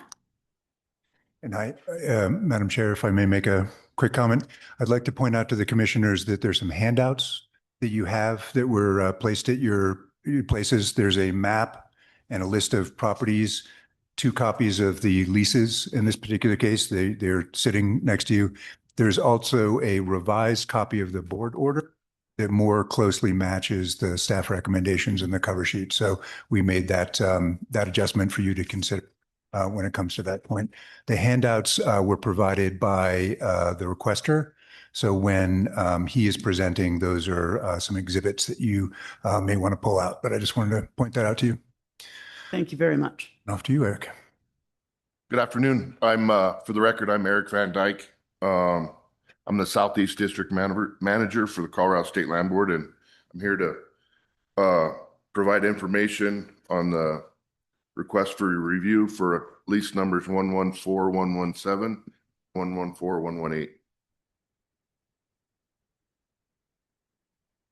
This is a request for review related to staff's decision not to assign the 2 leases from Prosper Farms to KCVN LLC, the prospective assignee. I'll present the background, timeline, the process the staff followed reviewing the assignment, and the decision made by the district manager, the main points of the request for review, and the staff's recommendation. Following my presentation, the requester will have opportunities to speak is Mr. Michael Grinnan. He's representing Prosper Farms. Staff stands ready to answer any questions for the board after you guys enter deliberation. Okay. So the 2 leases are in Kiowa County. about 8 miles south of Eads, and that the two combined is 2,240 acres. The two leases held by Prosper Farms are in orange and the other's in green. The property in blue to the east is Queens State Trust Land, adjacent to Queens State Wildlife Area. The deeded land that Prosper owns as well is the land in between the two colors. At the bottom of the orange, maybe, Nick, if your pointer works. Lower. They purchased those, and it curves around to the east, and then the northeast, that northeast corner, all that ground up in the northeast is what they purchased. KCVN purchased from Prosper Farms. The county road, as you can see, goes through the bottom. Goes through the bottom of the green section and takes a 90-degree turn and then goes straight up through the, as Nick's showing on with the cursor. That's a Kiowa County road. The fences, all of this perimeter is fenced except for one half mile on the very west. The majority of it is good 4-strand barbed wire fence, and what is not is the little bit around on the west side that's a 2-strand electric fence that's in great condition. As you can see, the water droplets are where the water tanks are located off of a pipeline that is owned by a well that is owned now by KCVN that purchased the property.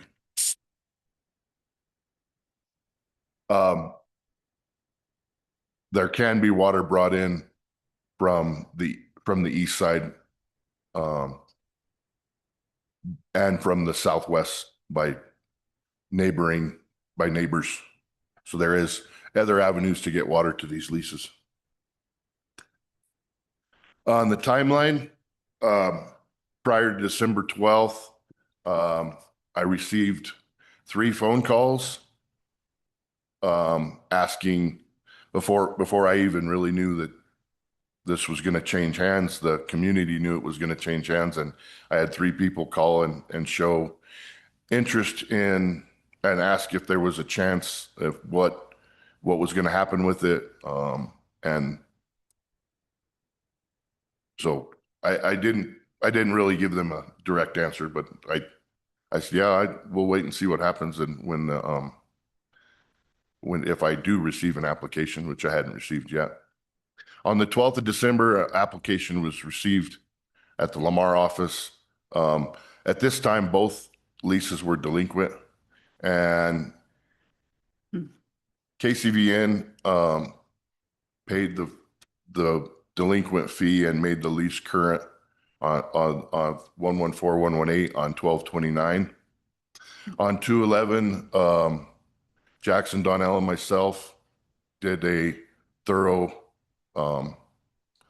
inspection of the property and listed all the fence and put a value on what we thought the value of the fence and the water system would be. And on March 11th, myself, Jackson Donnell, and Jesse Price, the regenerative agriculture manager, had a meeting, and we looked over all of the resource management questionnaire and the assignment proposal, and came to the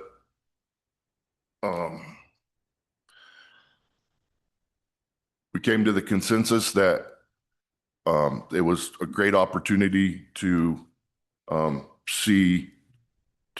have a competitive bid. So we denied the request, and we sent a letter on March 23rd. And then on March 29th, the lease 114-117 was made current. I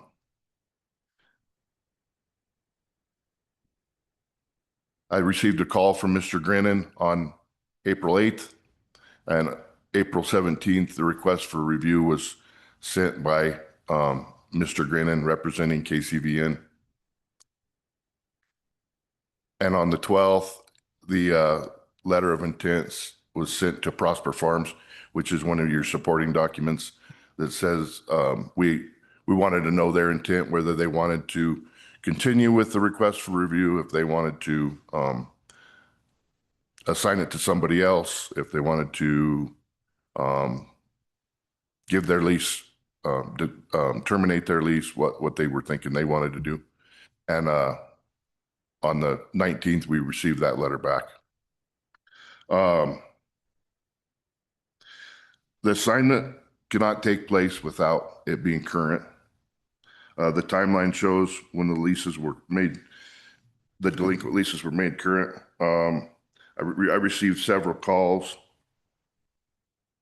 and let's see, following the denial of the assignment, the district office was contacted by Mr. Grinnan representing the prospective assignee, and they were informed that the lease intended to request a review of staff decision. The request with it was sent within the 30-day period or required.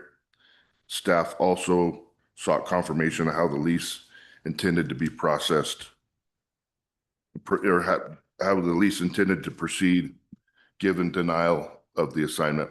Prosper Farms indicated that they still wanted to proceed with the assignment to KCVN. Agricultural lessees do not have a statutory right to assign their leases. The board makes the determination based on the terms of their lease and the fiduciary responsibility and overall benefit of the trust. The board has given staff authority to determine whether to approve assignment of agricultural leases by policy. The staff review considers the 6 factors listed above in reviewing the prospective assignments: the trust benefit, the stewardship, community stability, whether or not they're in good standing, property integration, and the lease classification. Lease also considers whether it would be in the best interest of the state for the lease to go to a competitive bid versus going with an assignment. A competitive bid provides the opportunity for a higher lease value, a review of multiple producers, which gives us the best price and will give us the best stewardship, basically. The assignment process limits all that, and the choice of one producer is selected by the current lessee. It's not even selected by the staff. The concern of that is not one of the check boxes that we have on the form, but in the additional considerations at the bottom of our lease or our assignment evaluation, you'll see the recommendation that the 3 of us made on the lease was to being that how there was interest from neighbors to go ahead and take it to competitive bid. That's why it was denied. With a request for review of staff decision, the authority to make determination reverts back to the board. Staff has provided the materials in the board packet and in this presentation to assist the board in making its decision on this assignment. So if it was for a competitive bid, the bid comparison takes into effect the reasonable and consistent revenue, the stewardship, and the community stability in the 40-20%.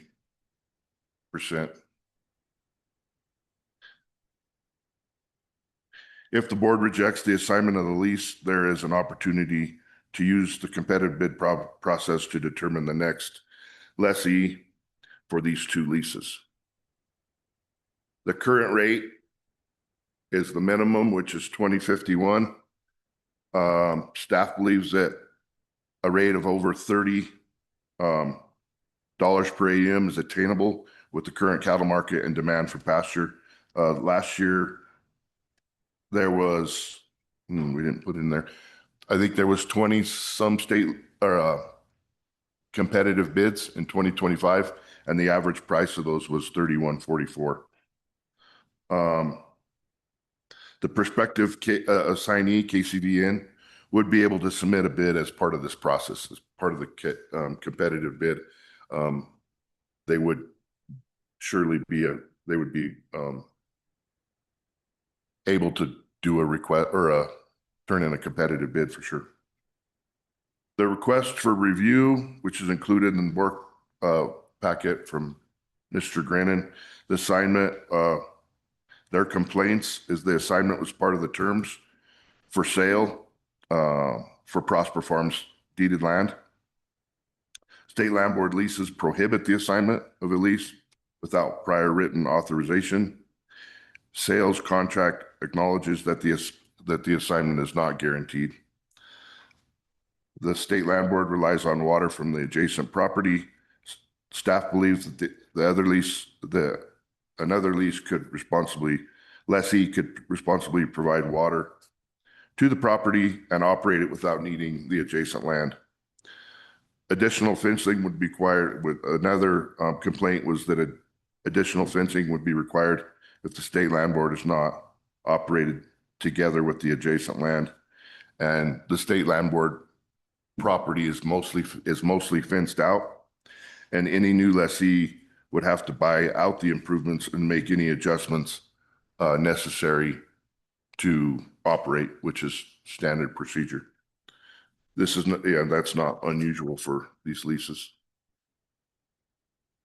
The next steps, if the assignment is approved, KCVN takes on the lease and all requirements. If the assignment stays denied, Prosper Farms can continue to graze it as it is their lease. They can sublease it with staff approval. They can request assignment to another producer, or they can cancel the lease. Those are their options that Prosper Farms has.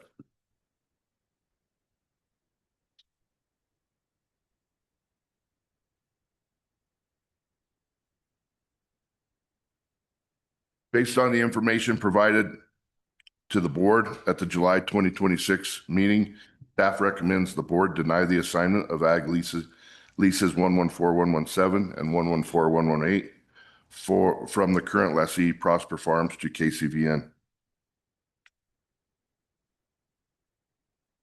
I believe Mr. Grennan is on this meeting and has a presentation to make. And greetings. Before we move to the proponent here for the review, let me just note that again, we're seeking to limit presentations to 8 to 10 minutes. Our agenda's behind and we want to hear from you, but we also want it to be a pretty efficient presentation of your case. Thank you. Commissioner Griffin.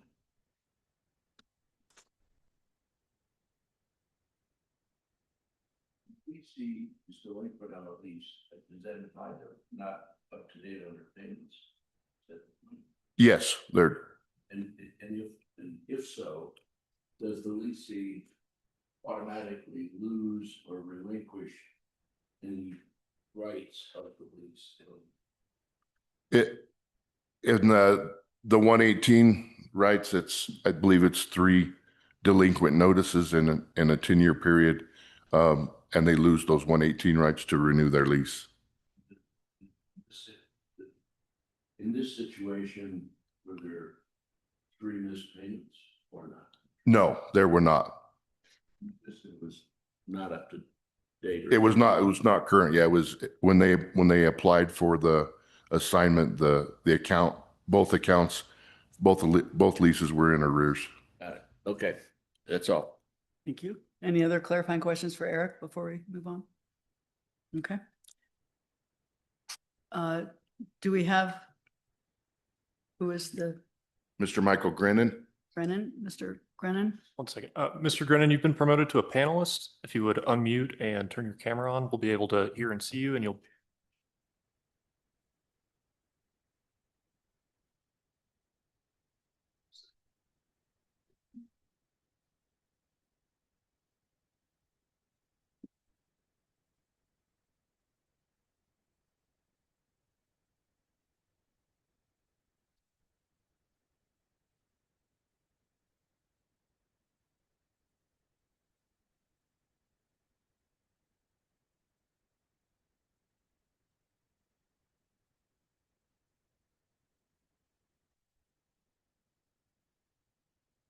Mr. Grennan, if you can hear us, you're in control of your camera. I believe you have presentation ability from your end as well.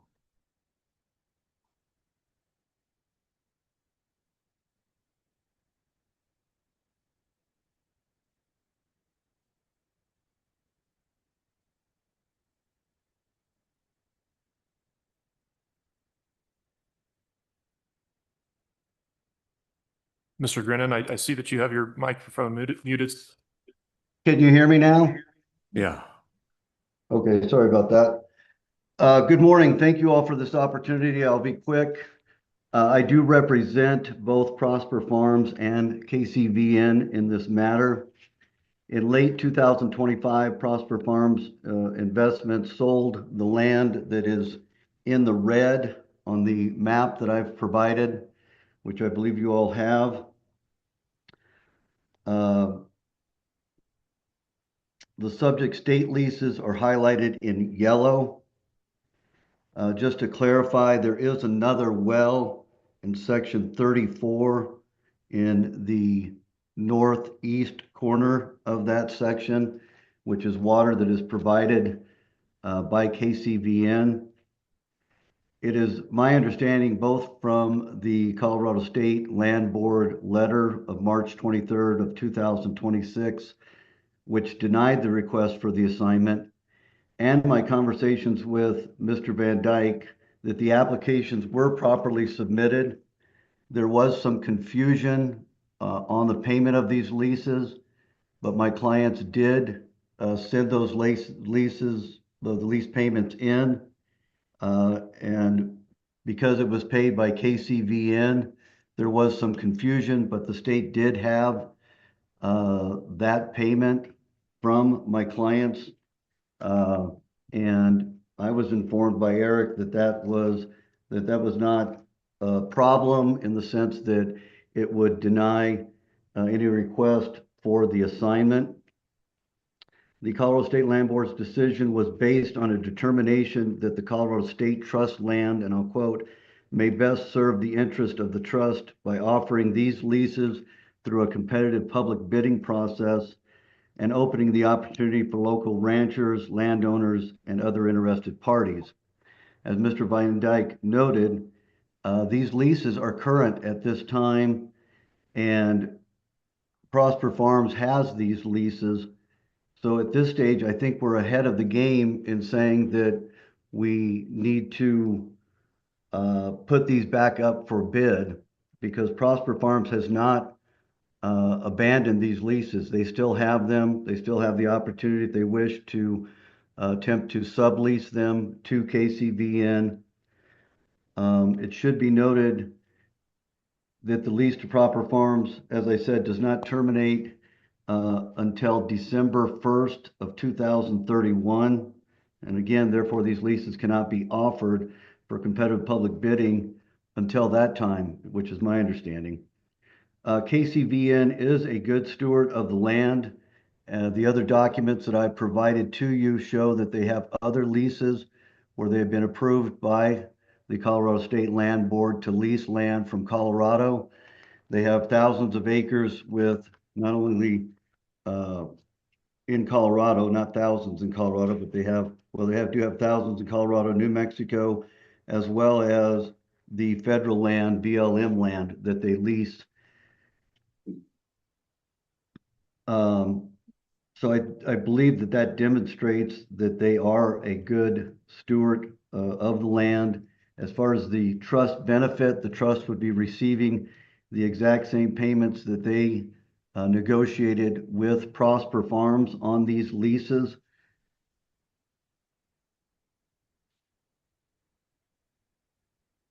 It should also be noted that all of the land which is the subject of this review receives its water from land and wells owned by KCVN now. It would therefore be necessary for future leases or other than KCVN to haul water to the state lease lands. We don't believe this benefits the lands. This would cause more vehicle traffic on the state land. There would likely be less water sources on the land. I believe there's 5 or 6 wells on the land now, or 5 or 6 water sources that KCVN would be providing for the cattle. And if there's less water sources, we believe that the land would be hurt, because with less water sources, the cattle would be having to travel longer distances, causing more trails and more degradation of the land. I don't know if anybody's been down there, but right now the land is extremely dry. There's hardly any green grass on the property. In fact, it would be, I think, and my clients believe, irresponsible to put cattle on the land at this time. And we do believe that that would also cause erosion on the property. We also believe, from the public policy standpoint, that arbitrarily denying the assignments of state leases in situations like this would encourage the current leaseors to not be good stewards of the land, as they would, lose the lease and it would be put up for option, and there would be no need to even cooperate with the prospective purchasers when they do sell their own private property.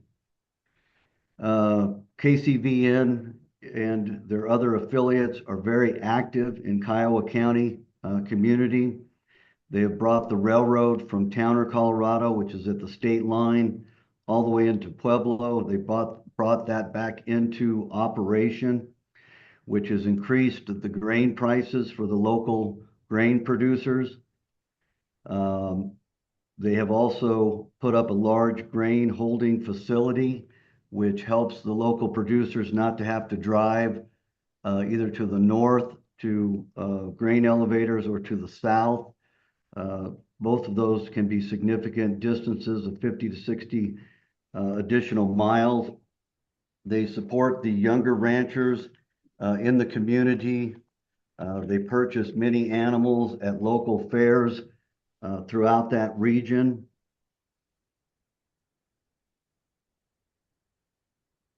And we believe, for these reasons, that it would be beneficial for the state to allow the assignment of these leases. I do want to say that I really appreciate working with the land board. Both Andy Bissett and Eric Van Dyke have been very accommodating and good to work with, and you should be proud that they are working for the state land board. And I'm happy to answer any questions. Thank you for that presentation. Commissioners, do we have any questions? Commissioner Harvey? I don't know if this is a question for Eric or for Mr. Grinnan, but are we talking about a reassignment or a sublease? We're talking about an assignment. Okay, but I heard Mr. Grinnan, I think, say sublease. And I may have misspoken, and I apologize for that, but Eric is correct. Okay, so we're talking about a reassignment or an assignment. Well, so the way it stands now, Prosper Farms, it's their lease till 3031. Right. So we're denying the assignment to KCVN. They can sublease it to KCVN. They can run it. Prosper Farms can continue to run their own cattle on it. Prosper Farms can try to they could sublease it to someone else. They could try to assign it to somebody else, or they can terminate their lease if they're tired of. Yeah, if they're I just heard the two. Yeah. Those are the options that they have. Got it. So yeah, it is still Prosper Farms' lease. Yeah. Yeah.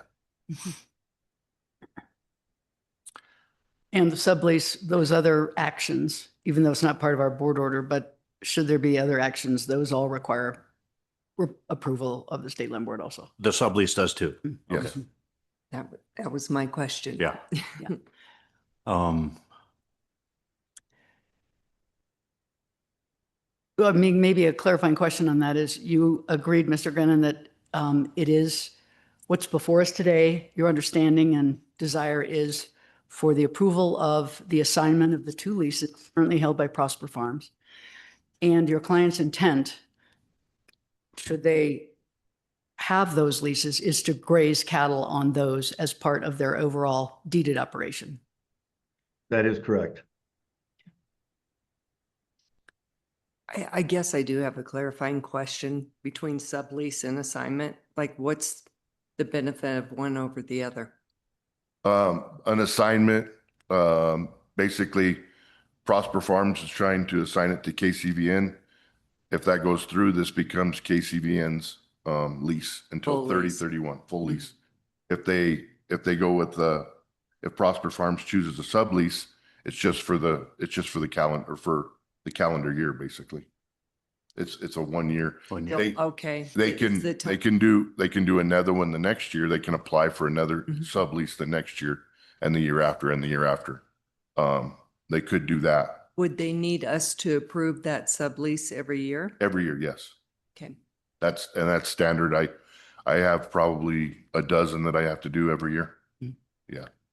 But you would have the authority to approve the sublease, or would that have to come before the commissioners? It's part of the. No, it's staff. It's staff, and it's part of the staff leasing agenda or report. Yeah. So every month when we get the leasing actions that are decided by staff in accordance with our policies, that big long report are all the actions the staff has taken relative to these assignments. It would only be if you did not approve the sublease, they would come to us as a request for a review, which is why we're here today with the request for the assignment. Correct. Commissioner Preble? Question. If we deny the staff recommendation, or I could ask the question in the positive. If we approve the staff recommendation, does that not enhance our ability to put it out for competitive bid sooner rather than later? Or at least we put it out for competitive bid? Yeah. Yeah. Hi, this is Elliot Hoyt, Assistant Director. Thank you for the question. Mr. Grin is correct that if you deny the assignment, the lease is still held by Prosper Farms. So they will hold it until 2031 unless they choose some of these other actions. So it doesn't, it improves the potential for competitive bid potentially in the future, a series of subleases, and then at the 2031 it comes up, or there is the chance that Prosper Farms decides to cancel the lease, and then it would come up for competitive bid.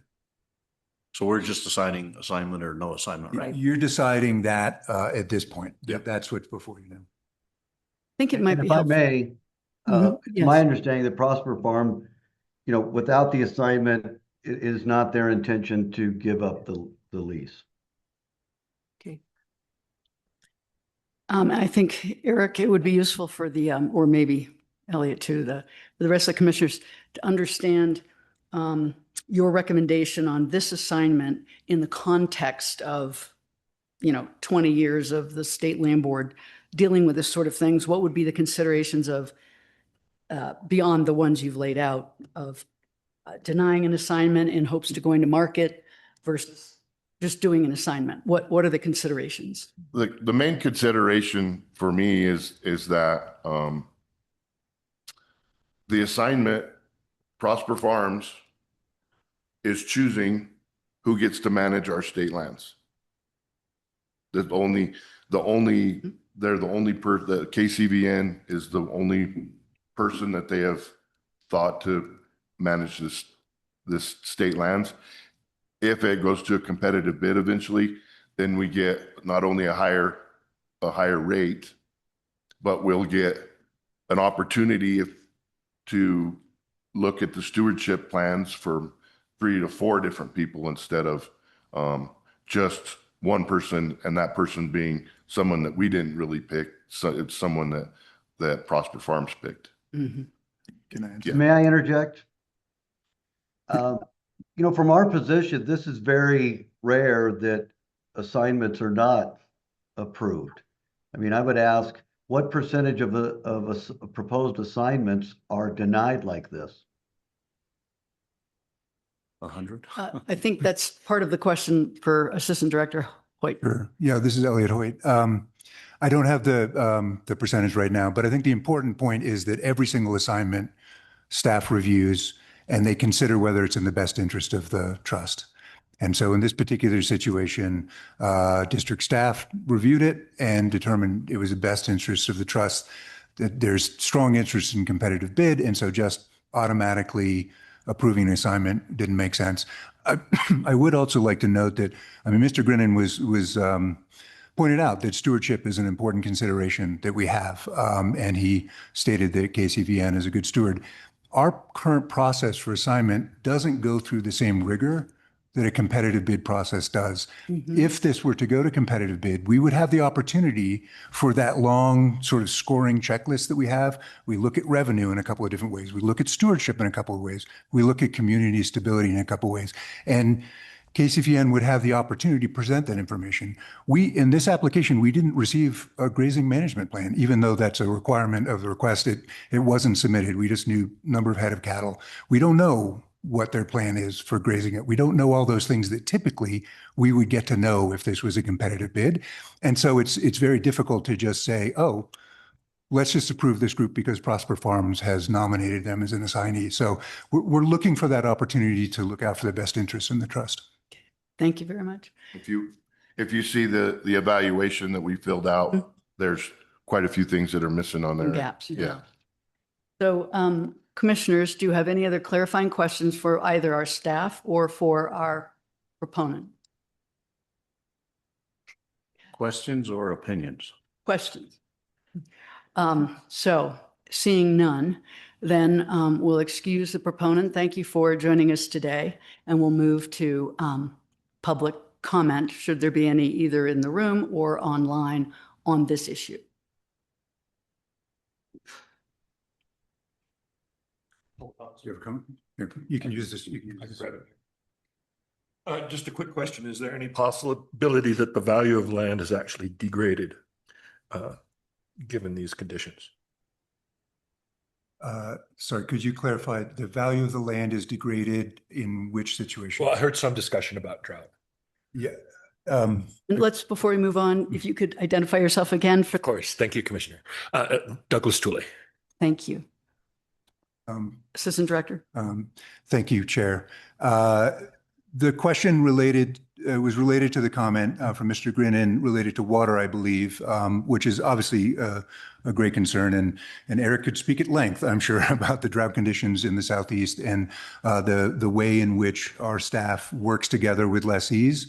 And if there is a reduction in AUMs on the land due to drought or wildfire, there's a process, there's a form, and we have a couple of those that we expect to have applied. So there's nothing about this particular situation, one way or the other, assigning or not assigning, that in my opinion would affect the land, because the district staff would review the situation with whoever is responsible for the grazing operation and make sure that it is being stewarded properly. That's the other thing to point out is that the risk that was presented that the land would not be stewarded well in a particular situation is not really a risk, because that would be a violation of the lease, and whoever was not stewarding the land well would lose the lease. And so staff is very conscious and proactive with that, and works together with the lessees to make sure that the land is not damaged in any way through improper operations. I think, am I expressed that? Yeah. According to what you guys do. Okay, thank you. And Alec, you want to check for anyone else online? Folks listening along online, if you'd like to make a public, please use the raise hand function on Zoom.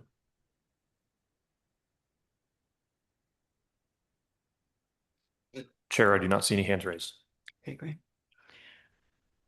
So commissioners, I think what we'll do is entertain a motion and then have our discussion before we vote. Would someone like to? I'll make a motion. Okay, Commissioner. After consideration of the materials presented and testimony given at the July 9th meeting, the board determines that it is in the best interest of the trust to deny the lease assignment of leases AG 114117 and AG 1141. And Thank you for that motion. Is there a second? Second. Second from Commissioner Pribble. So opening it up for discussion thoughts among the commissioners on this topic. Mr. Scanlon?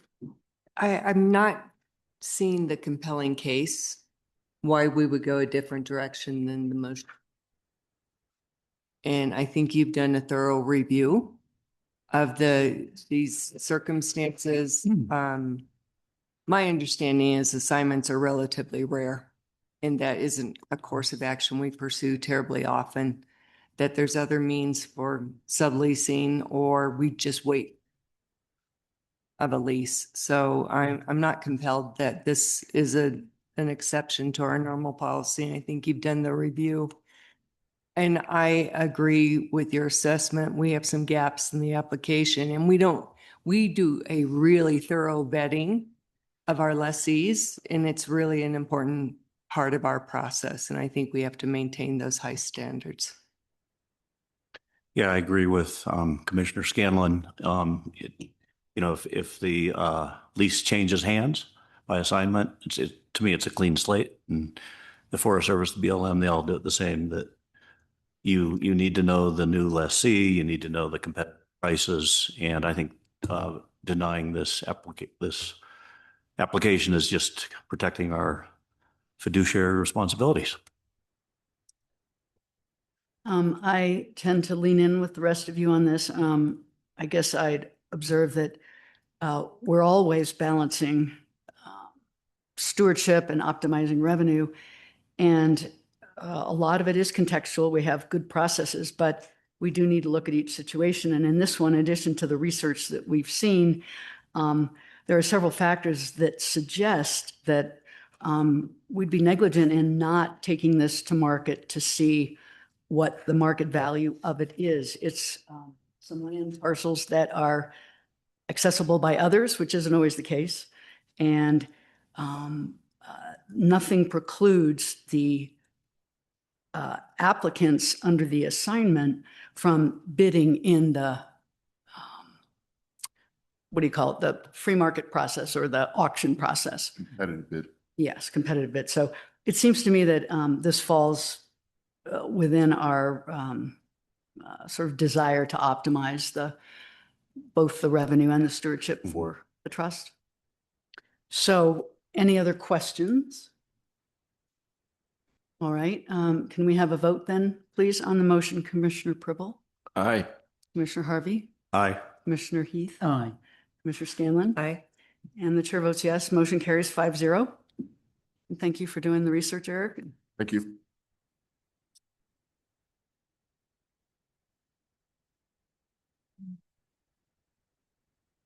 All right, final action, our oil and gas and helium auction. Katie?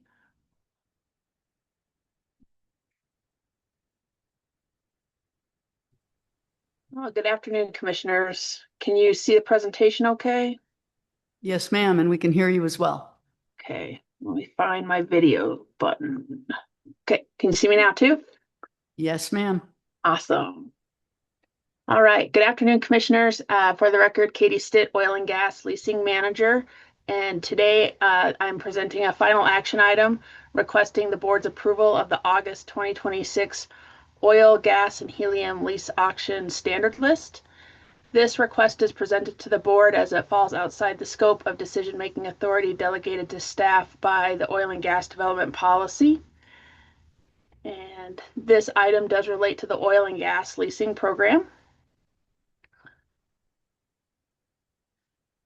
We received 19 nominations from industry for this auction, and mainly for tracts located on the Eastern Plains.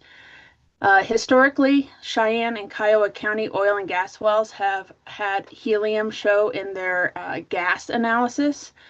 Just a reminder, helium is an inert, non-toxic gas that serves critical roles in various industries, including cryogenics, superconductive magnet cooling, which I have a lot of MRIs in my history, so I appreciate the use of helium in that regard, welding, and aviation.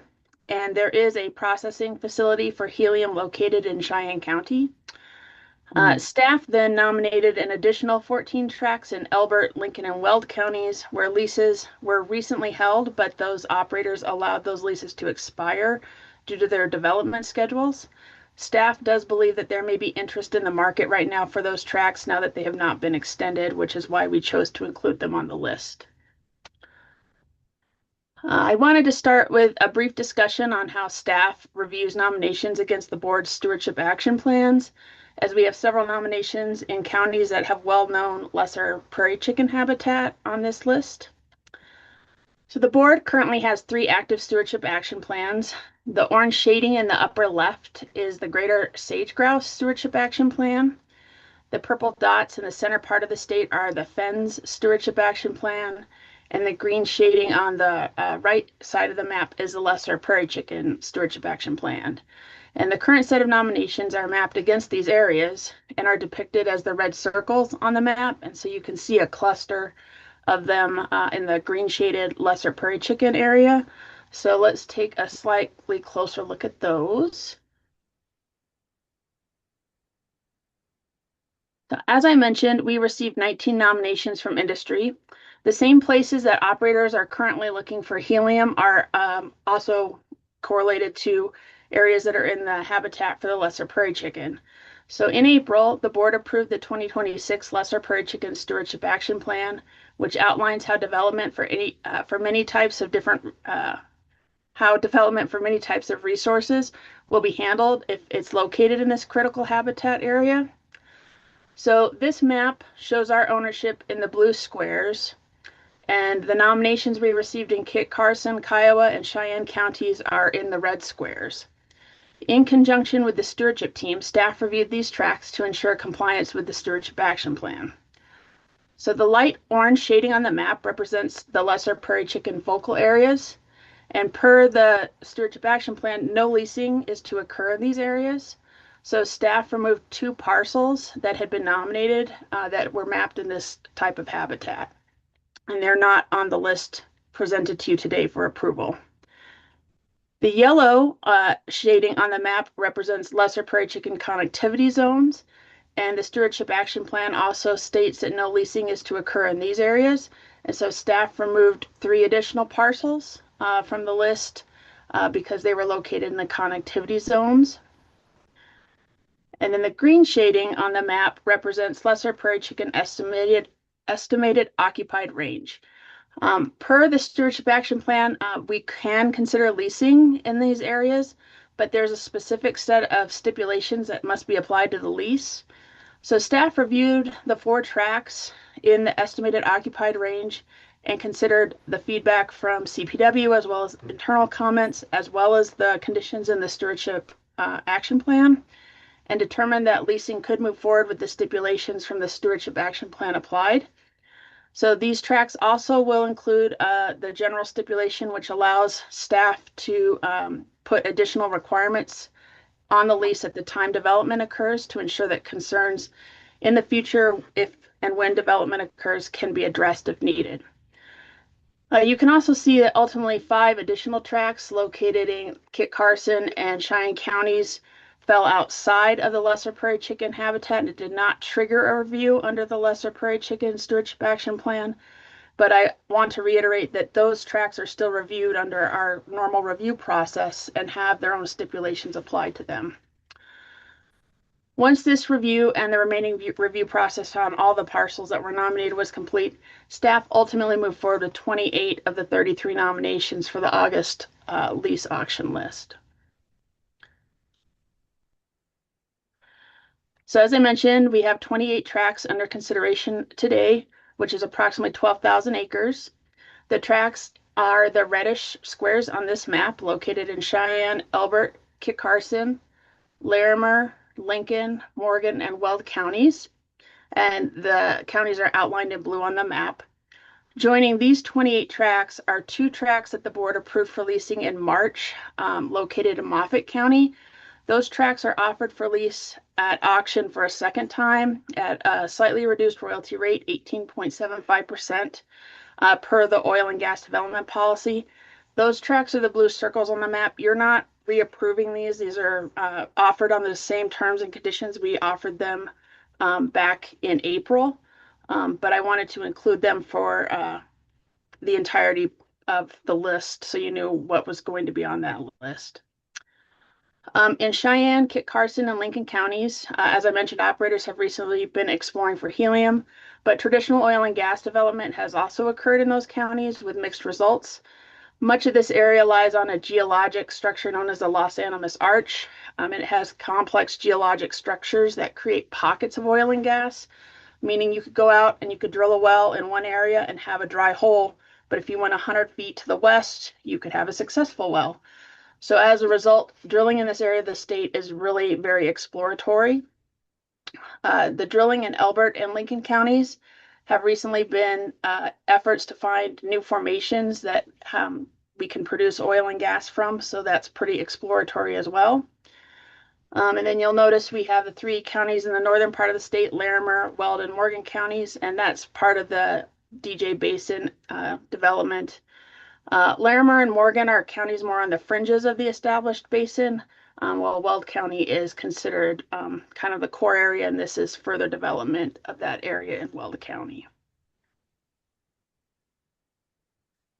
So the 28 tracks we're asking for approval for today will be offered at the board's standard 20% royalty rate. The auction opens on Efficient Markets or EnergyNet on Wednesday, August 12th, and closes the following Wednesday.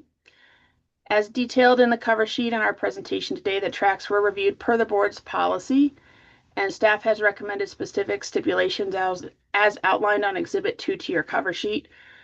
Those stipulations address staff concerns, CPW concerns, and all of the comments related to the plants and wildlife reflect current recommendations regarding protections for those specific items. And they've all been reviewed by the board in the past, but I'm happy to take any questions you might have about those stipulations. So with the information provided in the cover sheet as well as the presentation today, staff is recommending that the board approve the standard list for auction and lease with the stipulations provided on Exhibit 2. And that concludes my prepared remarks on the list today, but I'd be happy to answer any questions you have on this item. And I provided the text of the board order for your convenience. Thank you very much, Katie, and really appreciate the overlay of our stewardship action plans against the auction list. That's super helpful visual. Yeah, awesome. So thank you for that. And also, again, always enjoy reading all the thoughtful input we get from our partners, CPW. And the fact that we extract, wrong word, we exclude certain things on the list because it's the right thing to do. So, commissioners, do you have any questions for Katie? Do we have any public comment in the room or online? Folks listening along online, if you'd like to make a public comment on this agenda item, please use the raise hand function.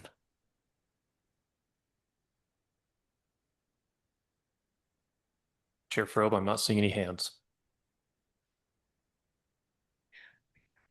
Yeah. So being no public comment, what about a motion? Would someone make a motion to approve this?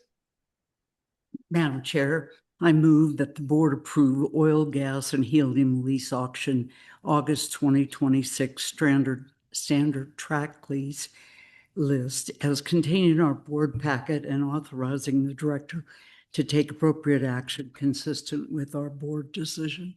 Thank you for that motion, Commissioner Heath. May I have a second? Second. Second from Commissioner Scanlon. Is there any further discussion, questions? Seeing none, how about we vote? Commissioner Pribble? Aye. Commissioner Harvey? Aye. Aye. Scanlon? Aye.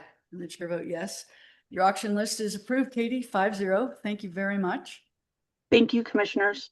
On a personal note, I'd just like to point out I'm in Fremont County right now, about 5 miles from the previous evacuation zone line, and it is raining here right now. So, yay. Oh, wow. Thanks for the update. Big news. Thank you, All right. commissioners. Thanks. All right, on to policy review with Mr. Rodenberg, tower site leasing policy. 1 second, David. Let me figure out why I can't stop. There we go.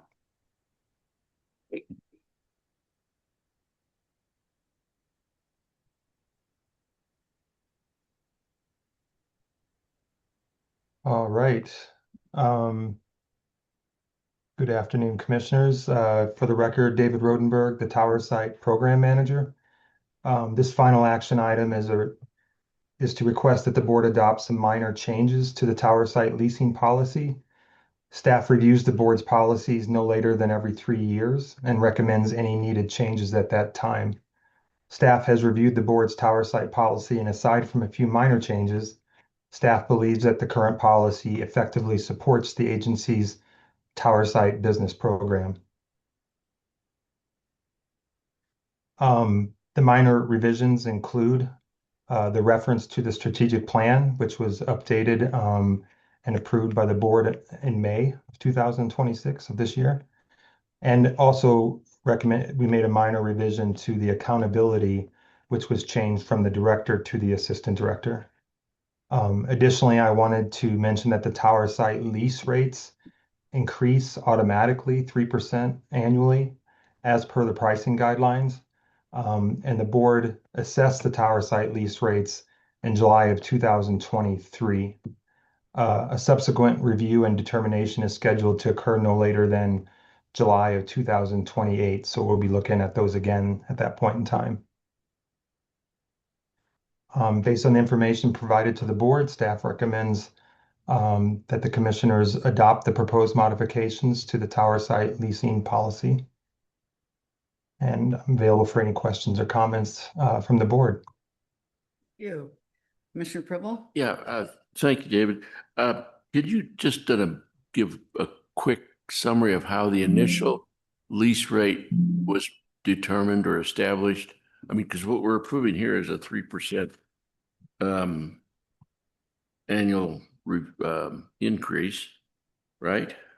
Well, I'm sorry, sorry to confuse. What was the original baseline? Sure. Well, I'll answer that question, but just to be clear, the policy's not changing when it comes to that. The 3% is standard, and that I just wanted to mention that increases each year, and that we'll be coming back to the board once we review it between now and 2028 to see if those rates are still valid. But to specifically answer your question, we did a study. We had a consultant do a study for us, which basically put the state in different zones, and then depending on the specific tower site use, applied rental rates to that. So depending on the zone and the use, there's a specific rate applied. And when that was first initiated, from that point till now, it increased 3% every year. So the rates vary depending on where it's at and the use. And again, that was established via a consultant that we hired back then. Thank you. Questions or comments on the? Do we have any public comment? Folks listening along online, if you'd like to make a public comment on this agenda item, please use the raise hand function on Zoom. Chair Frobe, I'm not seeing any hands. Okay. Commissioners, if no further discussion or questions, why don't we entertain a motion? The board determines it's in the best proposed modifications to the tower site leasing policy -003. Thank you. Have a second? Second. Commissioner Pribble? Aye. Oh, Commissioner Pribble's in for yes? Aye. Aye. Mr. Scanlon? Aye. And the chair votes yes, the Motion carries and policy is approved. Thank you, David. Thank you. And now solar production lease, Mr. Vickers. Hello, commissioners. Want me to share my screen here? Great. So I am here this afternoon, James Vickers, Renewable Energy Program Manager, to bring forward a request for a utility scale solar production lease, Mirasol Energy Center, a subsidiary of NextEra Energy. So the great news about this production lease is that it'll meet the State Land Board's energy goals, contributing to our governor's wildly important goal of establishing 800 megawatts of renewable energy on state land, and will provide about $26 million for our trustees, beneficiaries. The lease will be located in Pueblo, just east of the city of Pueblo in Pueblo County. Right near where Thunderwolf is, and I'll show that on a later slide. In order to get to the point where we're at today, we started with a pre-application review. This was actually carried out by David Rodenberg, who was the program manager at the time. This allowed our stewardship team and our other lines of business to have any say about what else might have been a better use of the land here. Then we moved into a planning lease with NextEra in about March of 2023. And we've been holding a planning lease with them since then. Recently been negotiating the terms of what brings us here today, the request for production lease. We've been working closely with NextEra on this, and as you may be well aware, several other different production leases in both wind and solar across our great state. NextEra is the world's largest generator of solar and wind energy globally. They have 25 plus years of developing projects. They have nearly 50 gigawatts of wind and solar and 5 gigawatts of battery storage. When it comes to their relationship with us at the State Land Board, we currently have 4 wind planning leases, 4 solar planning leases, and 2 battery planning leases. In addition, we have 11 wind production leases, 3 solar production leases, 2 battery production leases, and about 460 megawatts of generating capacity of solar prior to this project here. So as I mentioned, the project location is down in Pueblo. We can see the project location here in kind of this reddish pink, just east of the Thunderwolf project, which is just west in yellow there down in Pueblo. Zooming in further, we see here outlined in red the planning lease that we had with NextEra. Again, you could see the panels already installed at the Thunderwolf just west. This was originally 1,600 acres of planning lease.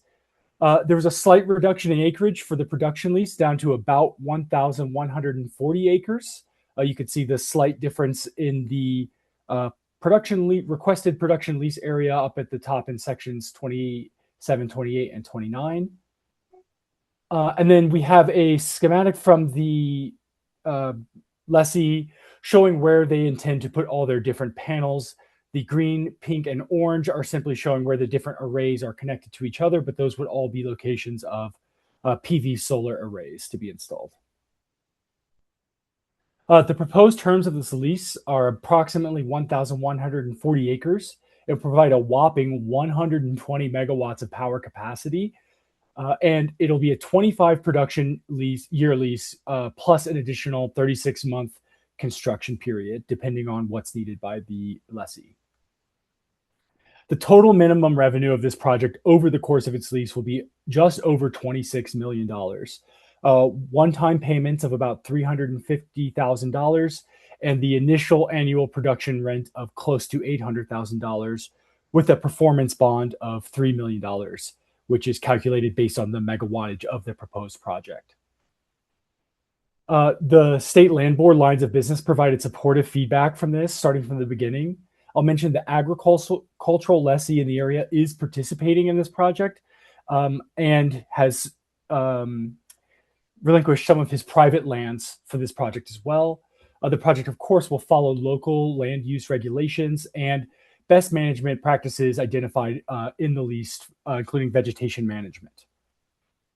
The lessee is working on their power purchase agreement. They have their county permits. All environmental studies have been completed, and they've been consulting with CPW since back when we started the planning lease, maybe even before.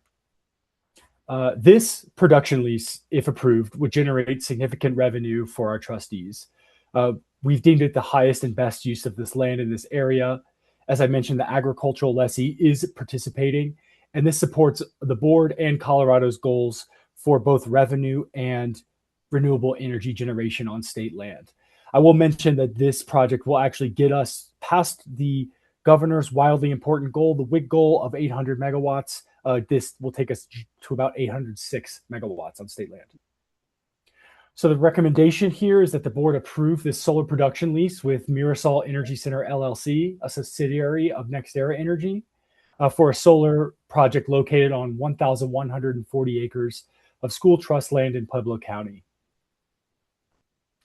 Please, if you have any questions, feel free at this time. And I have a copy of the board order for you here on the screen. Commissioners, any clarifying questions for James, Mr. Vickers? No? It's a pretty excellent looking project from where I sit. Love the revenue and all the other reviews it's gone through. Do we have any public comment? Great. Hi, Douglas Tooley. I'd just like to. There we go. Hi, Douglas Tooley. I'd just like to note the general management need for design review project aspects of solar projects. This one's not so much of a concern given its location, at least as far as I can see. However, in other locations, it very definitely is. Again, design review as you might do in a more typical developed land use situation. What is the impact of that land use? The one specific example that comes to my mind, I don't know if you all can picture the town of Telluride from here, but there is potential there on the south slope. And, how would you build solar there that fits into the design, the aesthetics of the community? Could you do like a single band of solar on the ridge there? And again, it's just a general capability that might be good for the state land board to have. Thank you. Thank you. Comments? Madam Chair, just a note for the public, before we began all the work of our solar installations, we were involved with a task force, Chris Smith particularly, in looking at the least productive land for solar installations. So we're constantly interested in that. And if my math is close, at 800 megawatts, that's we'd be supporting roughly a quarter of all Coloradans' household energy. Chris can check my math, but. Yes, that sounds about right. The figure we're using is 300 homes per megawatt. Okay, I used 800. And we've There's 20 homes. Yeah, but it is. I mean, what we've figured is we have about 8 to 10% of the overall renewable energy, the megawatts being produced on our land. Yeah. The megawatts in the state being produced, about 10% is on our land. And so you're correct. It's a very large amount. There's of course other electrical uses besides just household uses. Yeah, for sure. And actually a follow-up question, thanks to our public comment is, I believe that all of our, whether it's wind or solar, all those installations have to pass design review and county or municipal approvals, right? That's exactly right. We require several things for them to even apply for a production lease, and one of those is jurisdictional approval. So. That's great. All right. Oh, yes. Yes, you're sure can. Sir. Folks listening along online, if you'd like to make a public comment on this agenda item, please use the raise. I'm not seeing any hands. Okay, great. And I had a question or a comment, and I cannot for the life of me remember. I had a question for the rest of you to consider, but it's evaporated. So I think this looks like a really solid project. And yeah. So I think the last two presentations, the protection of land, you know, the lesser prairie chicken, along with these big renewable projects, you know, really represents our new strategic plan. It's not just drilling everywhere. It's trying to get new sources. So I think that's really in line with what we're trying to do. Yes. And that just came back to me again. Oh, what was it? Shoot. It was, anyway, so, oh, I know what it was. The state of agrivoltaics. So here we have a brand new planning lead. And is there any possibility that our work with CSU and other partners that there'd be an aspect of this, either the first phase or maybe that other part that we could be experimenting with agrivoltaics? Yeah, I'll mention that we do have a conference planned with the Colorado Agrivoltaics Learning Center on the 20th, where we'll go out to Jack's Solar Garden to see their demonstration project. I know we heard from the Department of Agriculture. I was reviewing their applications for grants for their agrivoltaics.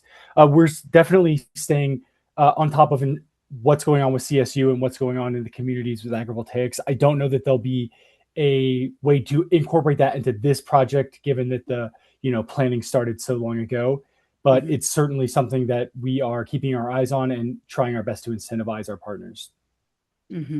I guess I'll also note that they did, NextEra did agree to a vegetation management plan that we developed with the stewardship team kind of late in the process, and they were happy to agree with that. Okay, great. Yeah, and I would just add to that on this project specifically, it's the same issue. As you'll recall, in March, the board approved another solar planning lease. Yeah. And that was also NextEra. And it's the same issue with financing that they're running into. So what we're trying to do is work with someone to help create a project that shows that cattle don't damage the panels, and therefore, and work with researchers at either NREL or CSU or both to show the financiers and the insurers that these can be insured and financed. So really, we need a pilot project that provides the evidence. Exactly. Yeah, to leverage it up to the scale of a project. Okay. All right. Well, would anyone like to offer a motion? I'll make a motion.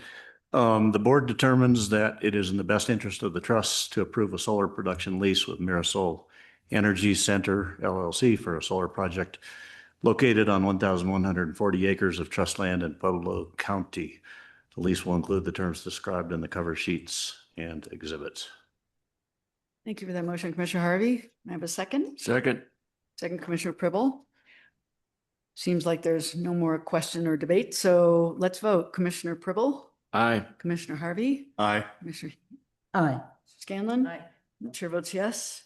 Motion carries 5-0. Thank you very much. Mr. Vickers, we appreciate it. Thank you very much. Thank you. Board leasing agenda. Hi, Commissioners. Deputy Director Nick Massey here to present the July 2026, although I put in my notes 2027, board leasing agenda for your review and approval. This month, staff is presenting 8 leases for your vote. 6 were competitive bids and 2 were new leases. Pretty typical activity on the board leasing agenda this month. But if you have questions about things you've seen there, I may phone a friend with a couple of people who are listening along. Happy to entertain those questions now, or can always follow up too. I don't have a question, but I have a commendation, which is I appreciated that in this report, all the information I was searching for was there. I loved, I don't know if Rachel had something, but AUM reference to help us understand how the leases in competitive bids compare to each other, and confirmation of whether an existing lessee got the lease. So I just want to say thank you to, because it made a lot of difference in terms of really understanding trends and the impact of our decisions. Great, thanks for that feedback. I'll make sure that gets circulated among everybody who puts these together. Any other thoughts, commissioners? Any public comment? Folks listening along online, if you'd like to make a public comment on this agenda item, please use the raise hand function on Zoom. Chair Frobe, I'm not seeing any hands. Okay. And may I have a motion to approve the board leasing agenda? Have a So moved. motion from Mr. Scanlon. I move we approve the board leasing Nope. as presented for July 2026. May I have a second? Second. Thank you, Commissioner Pribble. May we have a vote? Commissioner Pribble? Aye. Harvey? Aye. Commissioner Aye. Scanlon? Aye. And the chair votes yes. Approved 5-0. And on the minutes, upon review, I didn't see any changes. Do any other commissioners need a comment or a modification? Seeing none, consider those approved by acclamation. And now on to the updates from the staff report. Thank you, Chair Frobe. This is Nicole Rosmarino, Director of the State Land Board. For the record, I just wanted to note there were 96 lease actions in the past month, totaling $1.8 billion in value for the trust. Included among these were 12 lease actions adding stewardship trust exhibits to better protect those properties and revenue generation and conserving the land. The strategic plan effort is, as you know, well underway, but now we're in this new phase of actually translating that into annual business goals.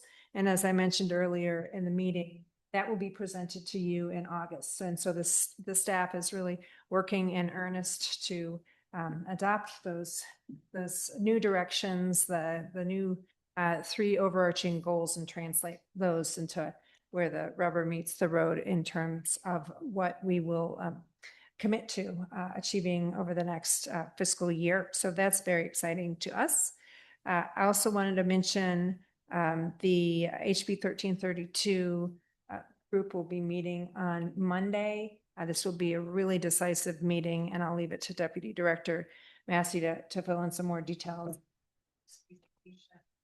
James already mentioned the Colorado Agrivoltaic Learning Center and Agrivoltaic workshop that we're partnering with that non-governmental organization on.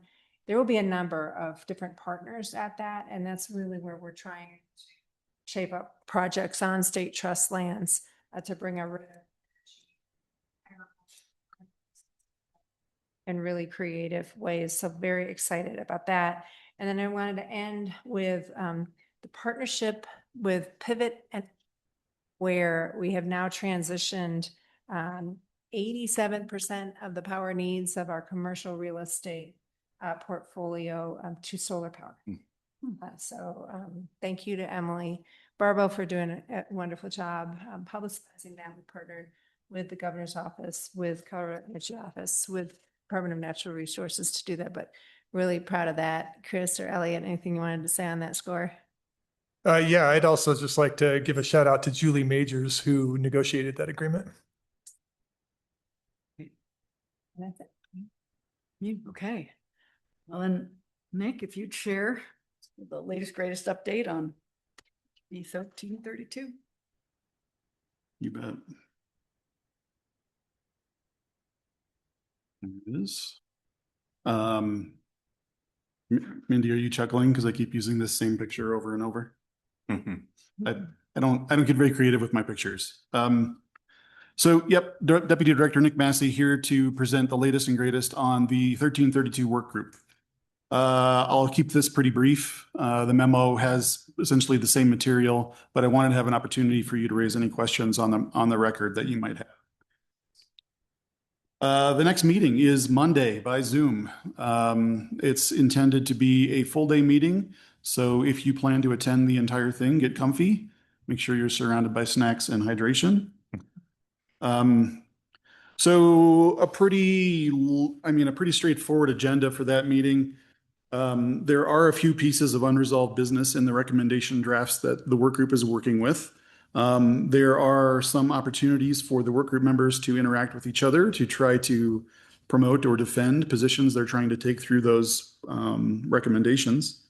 We're strongly hoping, we have all of our digits crossed, that the recommendation drafts will be finalized by a vote by the end of that meeting on Monday.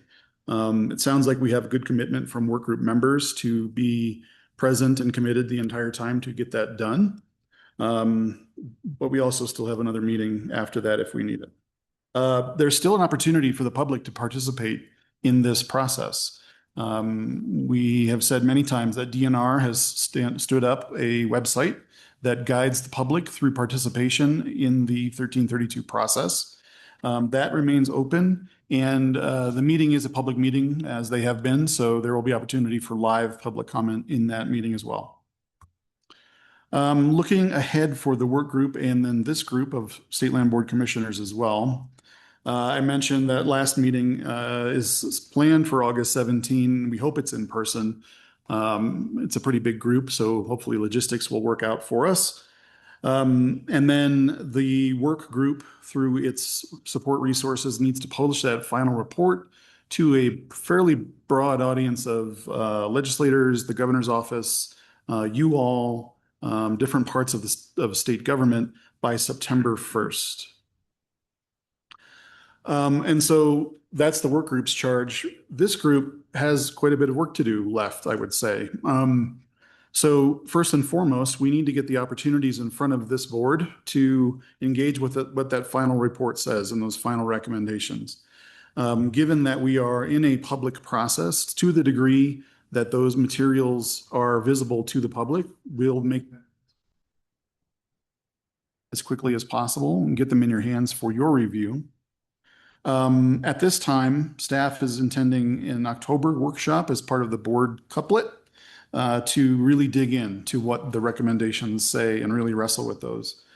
The desire is to have staff present a level of materials and guidance to the board such that you are then in that October meeting, the next day after the workshop, able to start voting. Well, forgive me, that's a little premature. It's an introductory opportunity where we really get to wrestle with the matters that are in the recommendations. If we would like to plan additional agenda-heavy workshop opportunities, we'll do that with you and with your input. Just so long as this board has the opportunity to vote on what it wants to do with the recommendations, we would like to do that in the January 2027 meeting.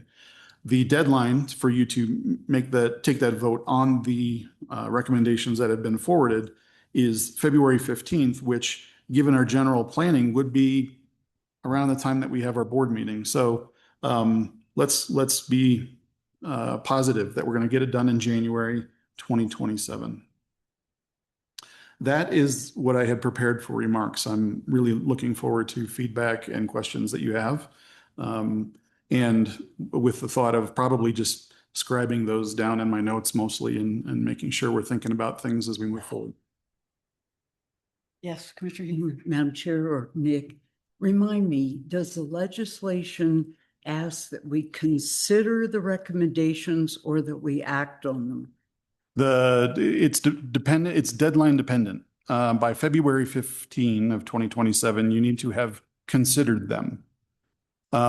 Which it's not very precisely defined what that means, but what my intention is and what I'm hoping to rally staff in a process is, in the same way that staff asks this board to consider anything, it's going to look something like cover sheet material that kind of helps you frame your own decision making.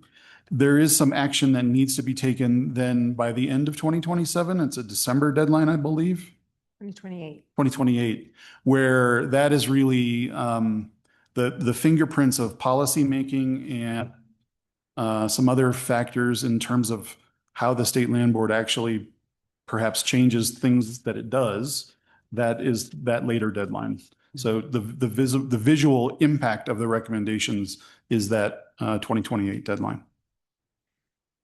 And to confirm, although you have us down for an October workshop, if the draft report is available to the public in September, then you'll notify us to go find it, or you'll pass it out, or we can get a head start, in other words. Yep, we'll be giving you as much of a head start on it as we possibly can. It It is currently pretty dense.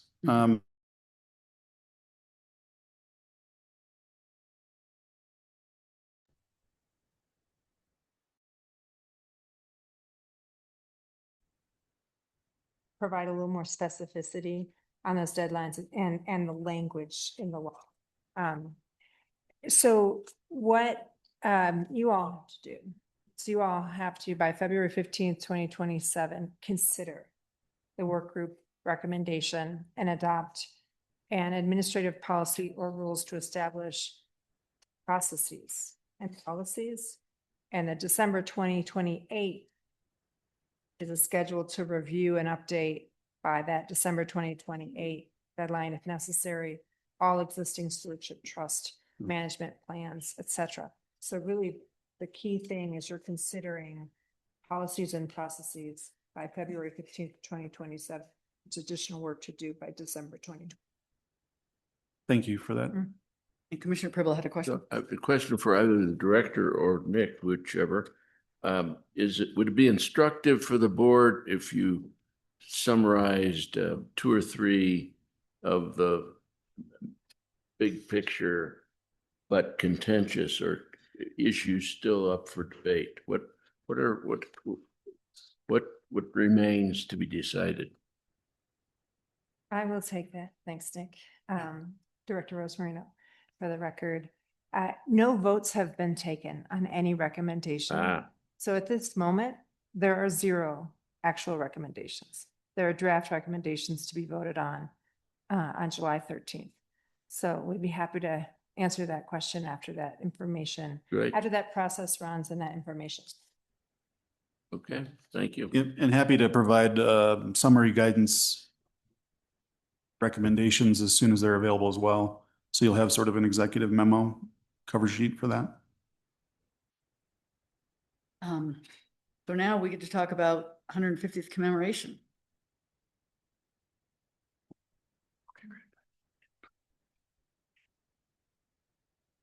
Okay.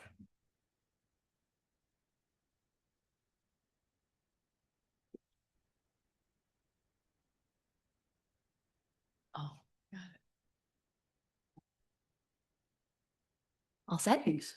Hi, hello, commissioners. For the record, Emily Barbo, Public Information Officer, and I get to present to you a little bit of information about our 150th anniversary celebration. I do not have a formal presentation. So I've heard several times today our strategic plan invoked in our conversation, which made me very happy. Now that we have accomplished that important work, it's up to me to create a final report so that we can communicate our strategic direction externally and with clarity. And I am working away at it. Just as a reminder, this will look like both a printed physical report that we are going to mail out to the focus groups participants. We'll have copies available in all of our district offices. We will also share other partners that we've indicated. In addition to that printed report, I'm working on an interactive digital version that will live on our website. And my hope is that I'll be able to complete this work by the end of this month, which will position us pretty perfectly to reintroduce ourselves, share our history, and also look forward with excitement for what comes next. And what better way to celebrate 150 years of our agency than with a birthday party. So next month, after our regularly scheduled board meeting in Denver, we will take a little walk over to History, Colorado, where we'll be having a reception with some invited guests, and we'll also have access to the museum for the afternoon. Instead of birthday gifts this year, we are asking folks to bring a donation of school supplies. Our staff will be stuffing 150 backpacks, which will be distributed to schools in each of our districts to commemorate our anniversary. The celebration will continue throughout the summer and into the year. Next, we'll be at the Colorado State Fair in coordination with other agencies at the Department of Natural Resources, hosting a table from August 28th through September 7th. And then we'll be culminating our celebration at our annual awards ceremony, which we host in December. So in addition to those kind of milestone events, I will be throughout the year amplifying our stories from the past of the State Land Board, our current progress, and what we look to see for the future of our agency through various communications channels, our website. The Department of Natural Resources has social media channels, so we'll be collaborating through those channels and also supporting other initiatives from our sister agencies. So it should be quite the series of events, and I'm excited to start celebrating in August. That is all I had prepared. Do you have any questions for me? Sounds like a lot, yeah. Any questions from the commissioners? I had a quick question, and that is, so there was some discussion early on about distributing electronically anyway, our hot off the press strategic plan to those who contributed. Has that happened? It has not happened yet. I have a summary of what we accomplished currently on our website, but I'm waiting to create that high touch document, which will be ready by the end of this month to share. They're still going to be kind of the first wave, right? Yes, that's correct. I think that's the important part, is it's relatively soon and they get it. Yeah. Absolutely. Well, good. Perfect. Thank you, commissioners. Thank you. Thank you. All right. Well, thank you, staff. And now suspenseful board officer nominations process. And as part of that too, I think it would be great if my other commissioners are willing to have a little discussion about, we've gone back and forth on the ways we handle this, which is not Robert. It might be Bruce's way of doing it, but it's not Robert. And I think it might be good again to get everyone's temperature, particularly for our to discuss pretty much in the deliberation, the order of the board motion and the board discussion. So that's just a warm up. I wonder if we should get the nominations for officer taken care of first, and then as a group, we can discuss the procedures. Does that sound So, right? Madam Chair, it is that the terms of officers expire July 1st. Is that right? I think they expired August 1st, right? And that's why we're doing it in July. In accordance with our new policy. I'm looking right at Ed.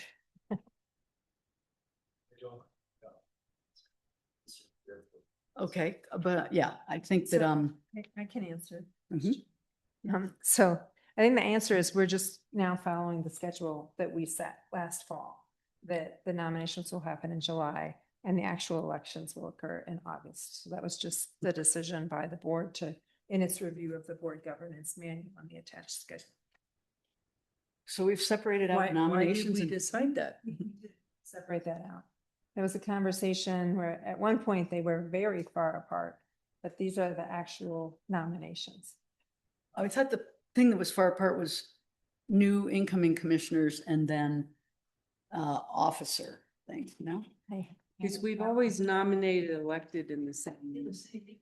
I think you could choose to do that, but you all, and you can choose to change the board governance manual at will, but this is following the schedule we established last year. So okay, so if that's our current protocol, what purpose is served by separating nomination from election by a month? Yeah. I don't think that makes any I sense. fail to see any, but maybe somebody's got some reason. Was there, enlighten us, Ed, did we have a reason? I mean, the month to think about reasons. No. Get your yard signs open. I gotta get your yard signs out, raise them up. Get your yard Yeah. signs. Make some, raise some money. Yeah. So my recollection is, yes, in past years, nomination and vote has all occurred in one meeting. I don't remember great details on the thought process in dividing it up, other than that perhaps it gave folks a moment to think about what they want to do going forward. I don't think there's any reason for you guys to not handle it the way you want to handle it. If you'd like to have nominations and elections today, you can do that, although I do think the governance document contemplated elections in August, so you could just kick it all over to August. I do think that the August agenda looks heavy, so if you guys are all comfortable, maybe the most efficient way is to go ahead and have it dealt with today. But as always in these types of things, the rules are here to serve the commissioners, not the commissioners here to serve the rules. So what works Write best? that down. Yeah. So in this case, please proceed how you collectively would like to proceed. I am comfortable just having a conversation and nominating and voting. Today. Yeah. Yeah. I'd just offer a counter view. Only I'd love to have the conversation today, but then we just do the vote on the planned schedule. It'll be a 5-minute item because it'll be acclamation most likely at the August meeting. So we stay on cycle with our existing protocol rather than, I think I assume correctly, I think I'm correct, the governance manual specifies 1-year terms. So if you elect today, then you've thrown it off by a month. Oh, that's true. And so I would say, let's have the discussion, who's interested, whatever, but then just do it at the next meeting. I think August is the month we normally Yeah. do have elections. And it gives time for a new commissioner to have at least been around for a month before they have to make a decision. Do we expect anybody new? In the next- No, I'm just saying, honoring the handbook and the timing. So in Why the is- succeeding year when somebody terms out. So if we go with August, but let's make sure we're doing talking and voting in August, or at least that would be where I think we're riding to, but what, Ed? Yeah. I would just note that, again, this works the way you guys want it to work, but if you decide you want to elect today, there's no reason that terms Start in August. doesn't just start when the current terms expire. Similar to November elections and January. And then terms next year we could do this in August and just maintain that schedule going. So again, Well, we are here. I don't want to overwhelm you with options, but I also don't want you guys to feel like I sort of hemmed appreciate in on these that- types of. that solution, and given our August agenda is full, I think we could just do this today, have this term start in August, and we'll pick up in August here forward. Right. Jim, would you be comfortable with that? As long as it doesn't throw off the I don't terms. think so then. I think he's honoring that schedule by doing that. It sounds like it. So the new terms will start in August as per the manual. Let's just say the new terms will start upon expiration of the current terms. There you go. That will save us having to find that information out before we go any further. But I think that is. And you think the current term expiration is? I think it's August. August 1st. Or I whatever. do like the idea, once commissioners are on, that you wait a month to give them a chance to get to know folks. I agree. But this year, I don't think that's an issue, and therefore I But in think. the future, it could be. So we'll do that note to future planning. We'll do that. Okay. So that said, Madam Chair, should you be nominated, would you be willing to serve for another year? Yes. Then I would like to nominate Deborah Frobe as chair for the board. I'll second that nomination. We can have a little discussion because I want to nominate a vice chair. But I think actually this year's super important, given your role on the permanent fund invest and a new treasurer who we have to educate. Mm-hmm. So I think you absolutely should stay in the chair. Well, thank And you for that. Would it be correct protocol to go ahead and vote on this now, or do we vote on this late? Again, I don't think it's not run by parties. I think appropriate to vote on this now. Just vote one on each I think position. you've got a nominate, I think you've got a motion and a second on the We floor. can vote. Okay, let's vote. Commissioner Pribble, Aye. Commissioner Harvey, Aye. Commissioner Heath. Aye. Scanlon. Aye. I guess I get to vote too. I'll vote aye. All right, 5-0. Congratulations. Thank you very much. With gratitude. Mm, Yes, indeed. Thank you. And I would like to nominate Mark Harvey as vice chair. I think it's important we have some, Josie and I are terming off next year, and I think it's important we have that person in place now. And I think you'd be great at the job. I second. That's quite a discount from this charm and brains. Well, your knowledge, I think the ag seats. Well, thank you. See, recognizing that. Well, thank you. Do I get to use the residence, the vice president's residence in Walden and Yes, Telluride? yes. Well, thank you. So Madam Chair, I assume you caught my second. Yes. Actually, I didn't. I didn't hear that. So yes, we have a second. We have a motion and a second. Any further? Should I speak? May I speak to the motion also? Yes, please. Okay. So I think that Christine makes an excellent point about, leadership for the future and continuity, not at all to diminish in any way, shape, or form the significant leadership of Josie Heath, who has served this state and continues to serve this state for, good God, 50 years or Hundreds. So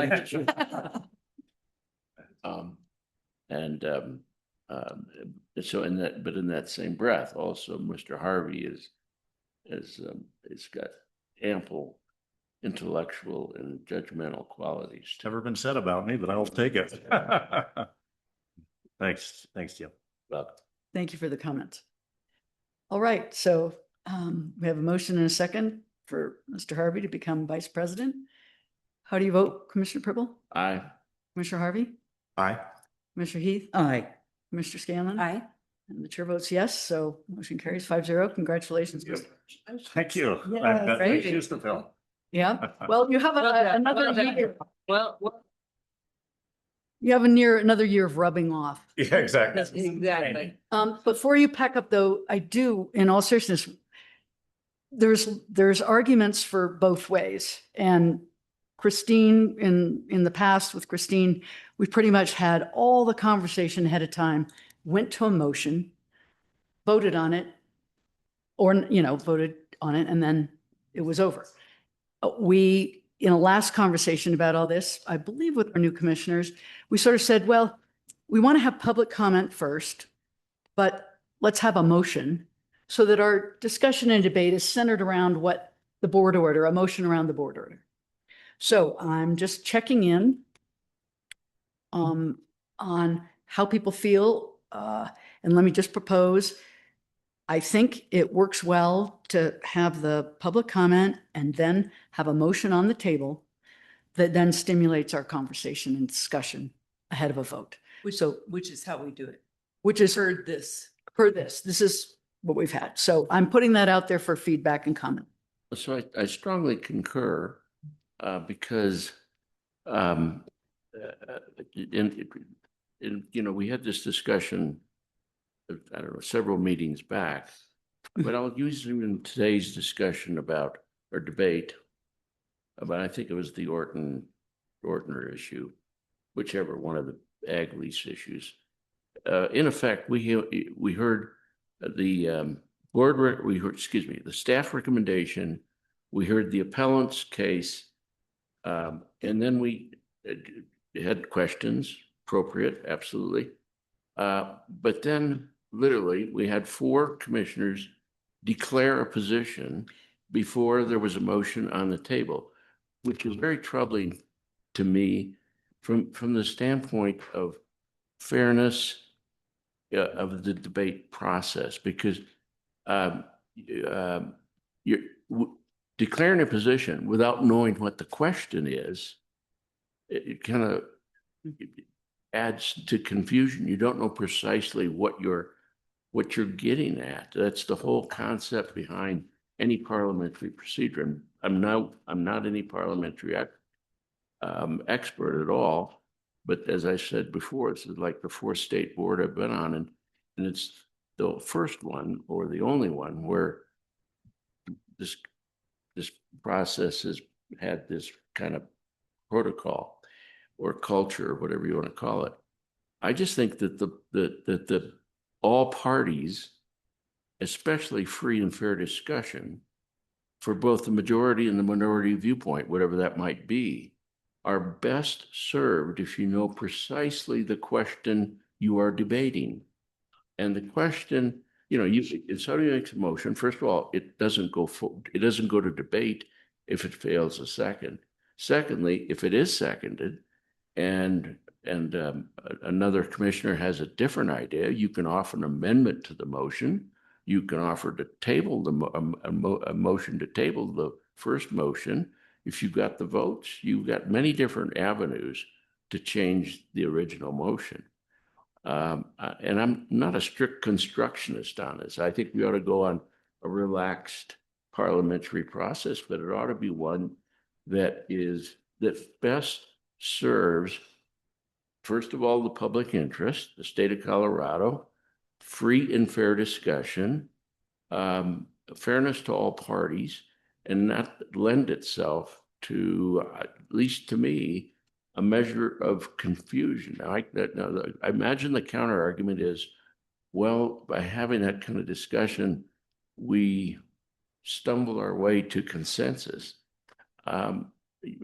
Perhaps so, but I'm not sure that the objective of free and fair debate is to stumble our way to consensus.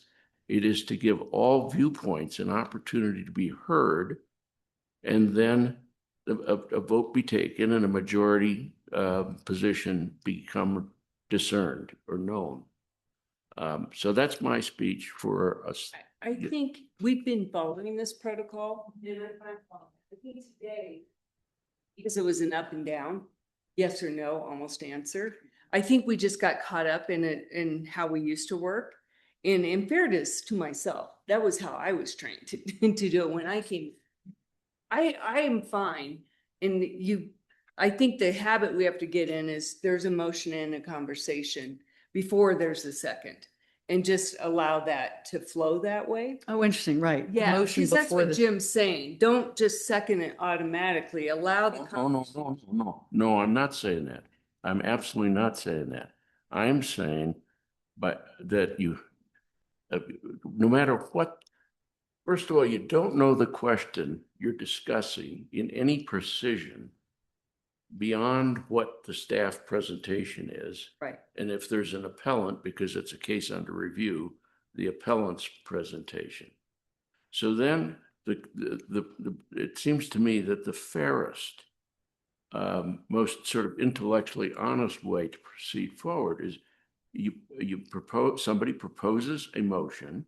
If it gets a second, then you debate that specific I motion. think that you're saying. And then if you stumble through that debate and figure the first motion has some weakness or could be improved, or you just simply want to change it, then you offer a motion to amend the first motion or table it, or maybe even the proponent will choose to withdraw it. There's many different options, but at least you're talking about a very specific idea. You're not just having this ad hoc, go down every rabbit hole discussion. Commissioner Priddle, I'd like to add on to that because you just reminded me of the other thing I wanted to chat about, which was I 100% agree on you setting it up so that everybody's clear about what it is we're discussing and what the motion is about. The other thing is I do think we do ourselves a disservice when when it's intended to be the discussion around the motion. I would ask us not to refrain from saying which way we're leaning or voting, but more we're advocating for something, we're sharing an opinion about something, but it's hard to retract if someone else down the line says something that changes your opinion, right? And you've already gone out saying, I'm doing this. Yeah. I think it's best. I think it's best that we treat it as this honest discussion of the Yeah. elements. And in that, we're making rationale. And I think we've heard so much about we need to make the rationale that we've all jumped to, well, I'm gonna vote for this because of these needs.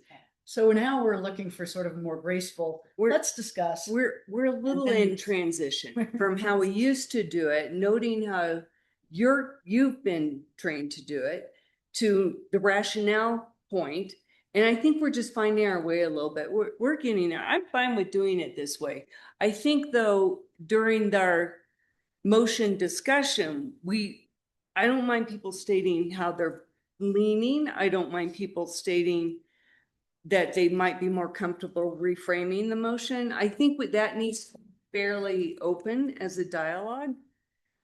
Because I think what the hesitation before was why we didn't do that is we wanted to hear from each other. Mhm. And then we formed a motion based on what we learned from one another in our dialogue.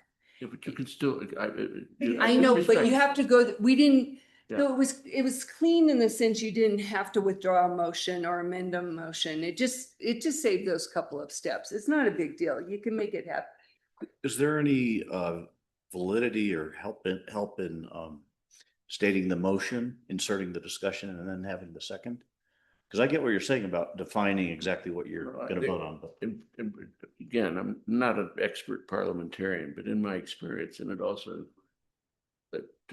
50 years of participating in legislative hearings all over the country, the concept is rooted. If the emotion can't even garner a second, it's not got even. It's not worth debating. Okay. It's not Yeah. worth debating. Right. Then that's just simply talking about the but opinion you're of one not talking board about member. this. It's debates. Yeah. Then we'll see if someone wants to put forward a motion. Yeah, and you know, It's a little bit different. I think everybody's a little bit different, and that, of course, was my background, and that was how Gary ran things. It just depends on how you want to handle it. I don't think there's a right or wrong. I think it's just about how we're not following Robert's Rules of Order exactly, nor do I think we should. It's not that formal a body, but it's however we're comfortable so that we feel like we can have the dialogue that I want to learn from all of you when I'm deciding how I'm going to go forward with my final vote. And that's all I care about, honest. I take in the testimony and the staff's view, and then it's really important that I get your perspective as experts in what you bring to the table as well. How and when that happens, I'm pretty agnostic to, but it is a shift, Jim. In fairness to all of us, it is a shift. And just because we stumble every now and then doesn't mean we're not bought into making change. I truly appreciate that it may be a shift, or modest as it is, or as significant as it is, rather. But I think the clear thing that we're discerning here is there's a difference between stating your opinion or your knowledge about a given issue and saying, as so often we fall in the trap of saying, well, I'm for this, or I'm against this, or I'm going to vote for this or against this. You're not having, in effect, I would call it legislative only because that's a generic term. Having a policy debate, you'd call it that, policy. I mean, we've got fiduciary responsibility, we've got regulatory responsibility, we've got policymaking responsibility. And we function like a small legislative body in that regard, very small, just 5. So if we can all exercise some self-restraint about proclaiming Except after, when we have a vote, we are supposed to offer a rationale. Yeah. No, I get that. So basically questions up until the motion. And that's after that you express your opinion. Right. Yeah. Yeah. And you can ask each other questions. And again, it's about learning from each other. Right. Different I perspectives. think that's the thing. The thing I miss, truthfully, on the board is an opportunity. I respect every individual on board the experience they have and their perspective. And we don't really have an opportunity to have that conversation that's just a back and forth conversation. And so I don't know what exact policy changes it would take, but I think let's try to find that. Yeah, I agree. Because what we used to do was we hear public comment, close public comment, and open it for discussion. And then we would get in that when it ended, and then we'd say, does someone want to offer a motion? And then that motion was either, sometimes was tailored to the board conversation. And I was raised at the land board to do that. So it's 8 years of habit, Jim. And I think it can work either way. And I'm happy to be, change my spots to stripes on this, so figure it out. I'm not that old, but it's just going to take a minute. It's just going to take a minute to do that, as is the rationale when we vote. That's a new thing we're learning and trying to embrace in a way that protects us. We can all learn new things. It's just going to take a minute. So does it if I can interject a couple things real quick. One, in my mind, the discussion, the rationale, the conversation, it's all the same. So we're not trying to ask you to do something different. We're just trying to make sure you have that conversation, discussion, develop a rationale, however you want to phrase it. We want to, especially when there are real issues before you all to make a decision. As we know, many of the choices are, if not self-evident, I don't quite want to go, but yes, start to infringe on pro forma. And so those things aren't that critical, but you guys do have to wrestle with some things, and you had to wrestle with some things today, and developing, knowing why you've done things is what the public is entitled to, and is what a court will be interested in should there be a question about what you've done. So it is critical to have the discussion. From a legal standpoint, I am fairly sanguine if it happens after the motion or before the motion. Happy to have it happen after the motion. One thing I will say that I'm not sanguine about is it can't happen after the vote.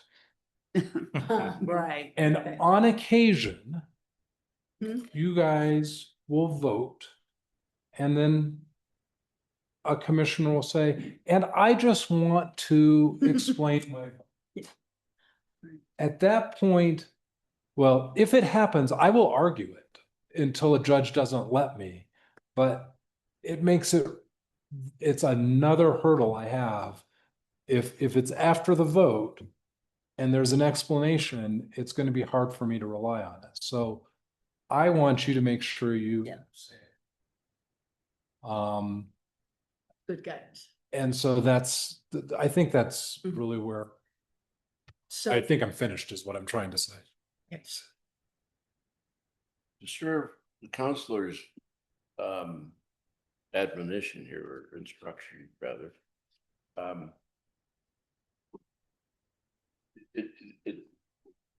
you in discussion or in debate, discussion, you both test your own beliefs or what you thought were your beliefs, as well as learn from others and perhaps obviously amend your belief. And you can have multiple rounds of that discussion going around the table with 5 of us before somebody calls the question because it's getting redundant or whatever, the clock is ticking. And I certainly see the notion that Ed advances to not be explaining our votes after the fact, so to speak. So am I hearing a general consensus? I'm truly testing, not stating. General consensus that we are comfortable after we close public comment, that we're comfortable. I will seek a motion in a second. And then we will have the spirited, free and informed discussion, debate until we have a vote. And we'll try to refrain from stating that we're going to vote this way, but more we're going to explore issues and learn from each other. Is that correct? I'm fine with that, except.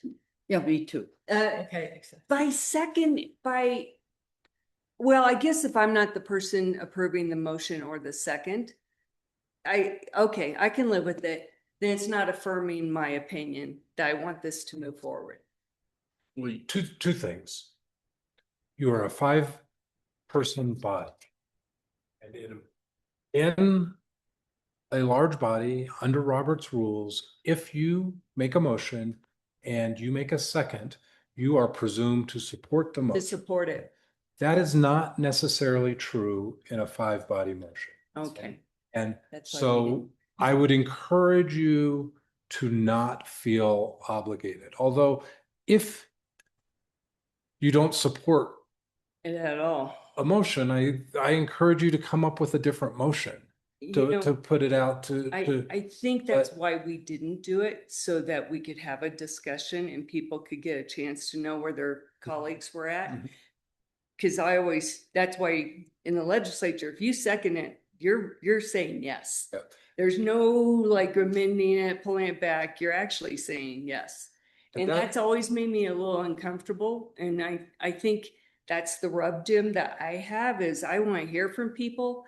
And I may not want a second to go forward, but at that point you're sort of in. And it's just a very different way of handling the board's conversation. To throw some more paprika into the soup. Let's do it. You guys are such a small body, you don't need a second. Yeah. You guys choose to have a second, but there's no requirement. So if you guys wanted to choose, and that has to be a conscious choice, you guys have to decide whether you want a second or not. Right now, it is determined that you guys will have a second. But that is not written on a tablet from the mountain. Well, So- and in so if I fairness, may, Jim, you so had a huge body. Yeah. You had 1 million commissioners, so of course you had to have a lot of structure to that. So I'm intrigued by what Ed's suggesting here, because again, there's only 5 votes here. And the concept or the notion that a second somehow, obligates that individual to support the motion. So I guess the question I have is, do we have to decide this today, or is this part? Well, it's kind of important because now I'm reflecting. There were times we had the board discussion and no one made a motion. Or someone would make a motion, but was to oppose. So you're in a pickle, because what are you going to do? Make a motion out of the gate saying, I vote that we don't do this. It gets a little tricky without the discussion. That's all I'm saying. We've had. You do have, is it not true? I'm sorry, Ed. Is it not true, in effect? I mean, there's seldom an issue that's brought to us that isn't that doesn't include a staff recommendation. That's literally the first motion is, do we agree or disagree with staff? And then if there's a majority that disagrees with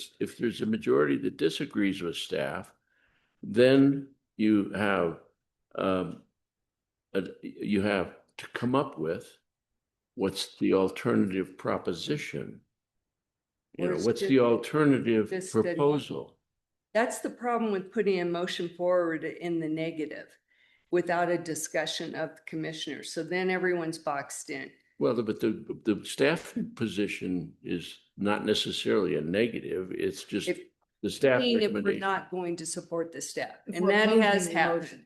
So now someone is putting forward a motion saying, I'm voting no against this recommendation. And that has unfortunately happened rarely because our staff is brilliant.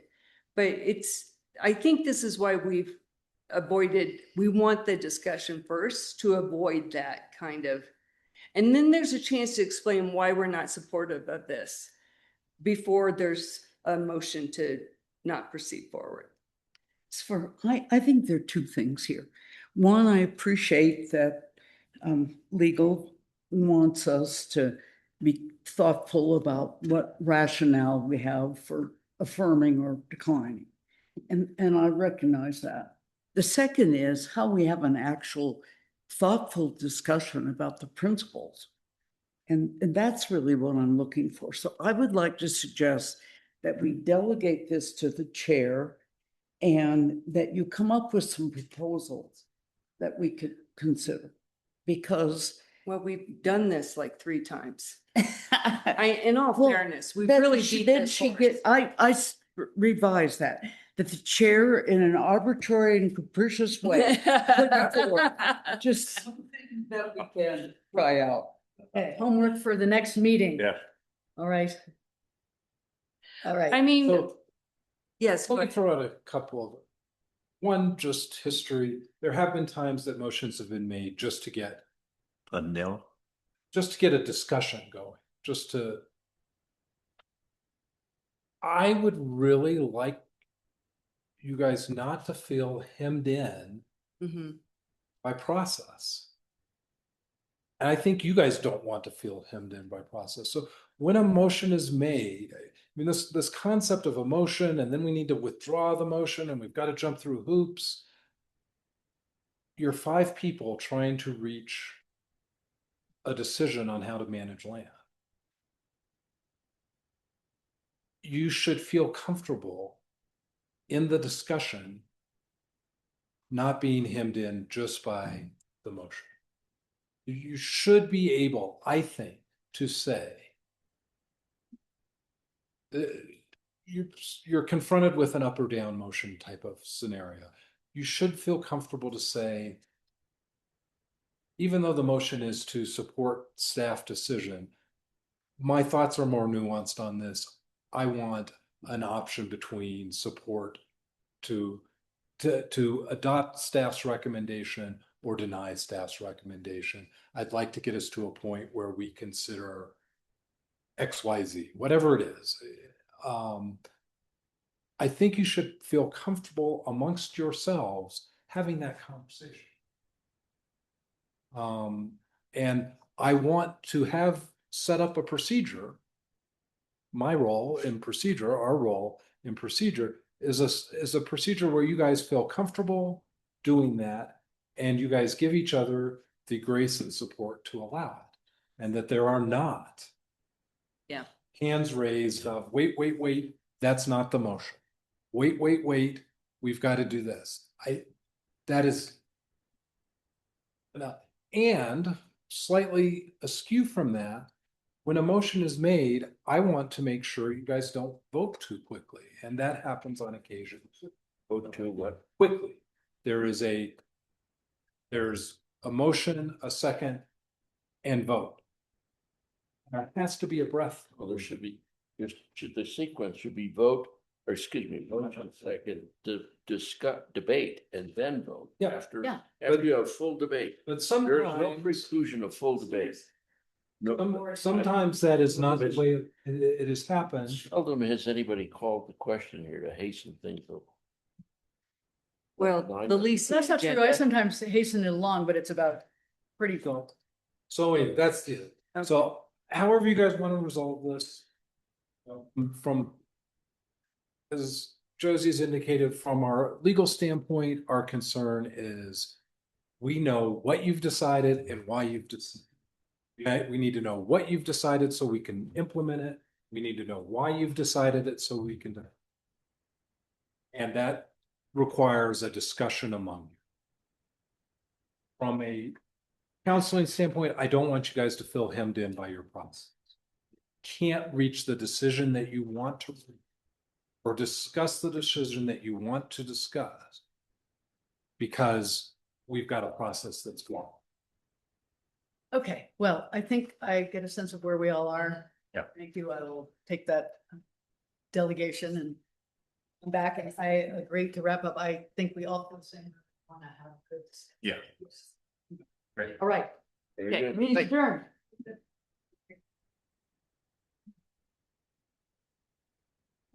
I mentioned some. Let's keep talking about it.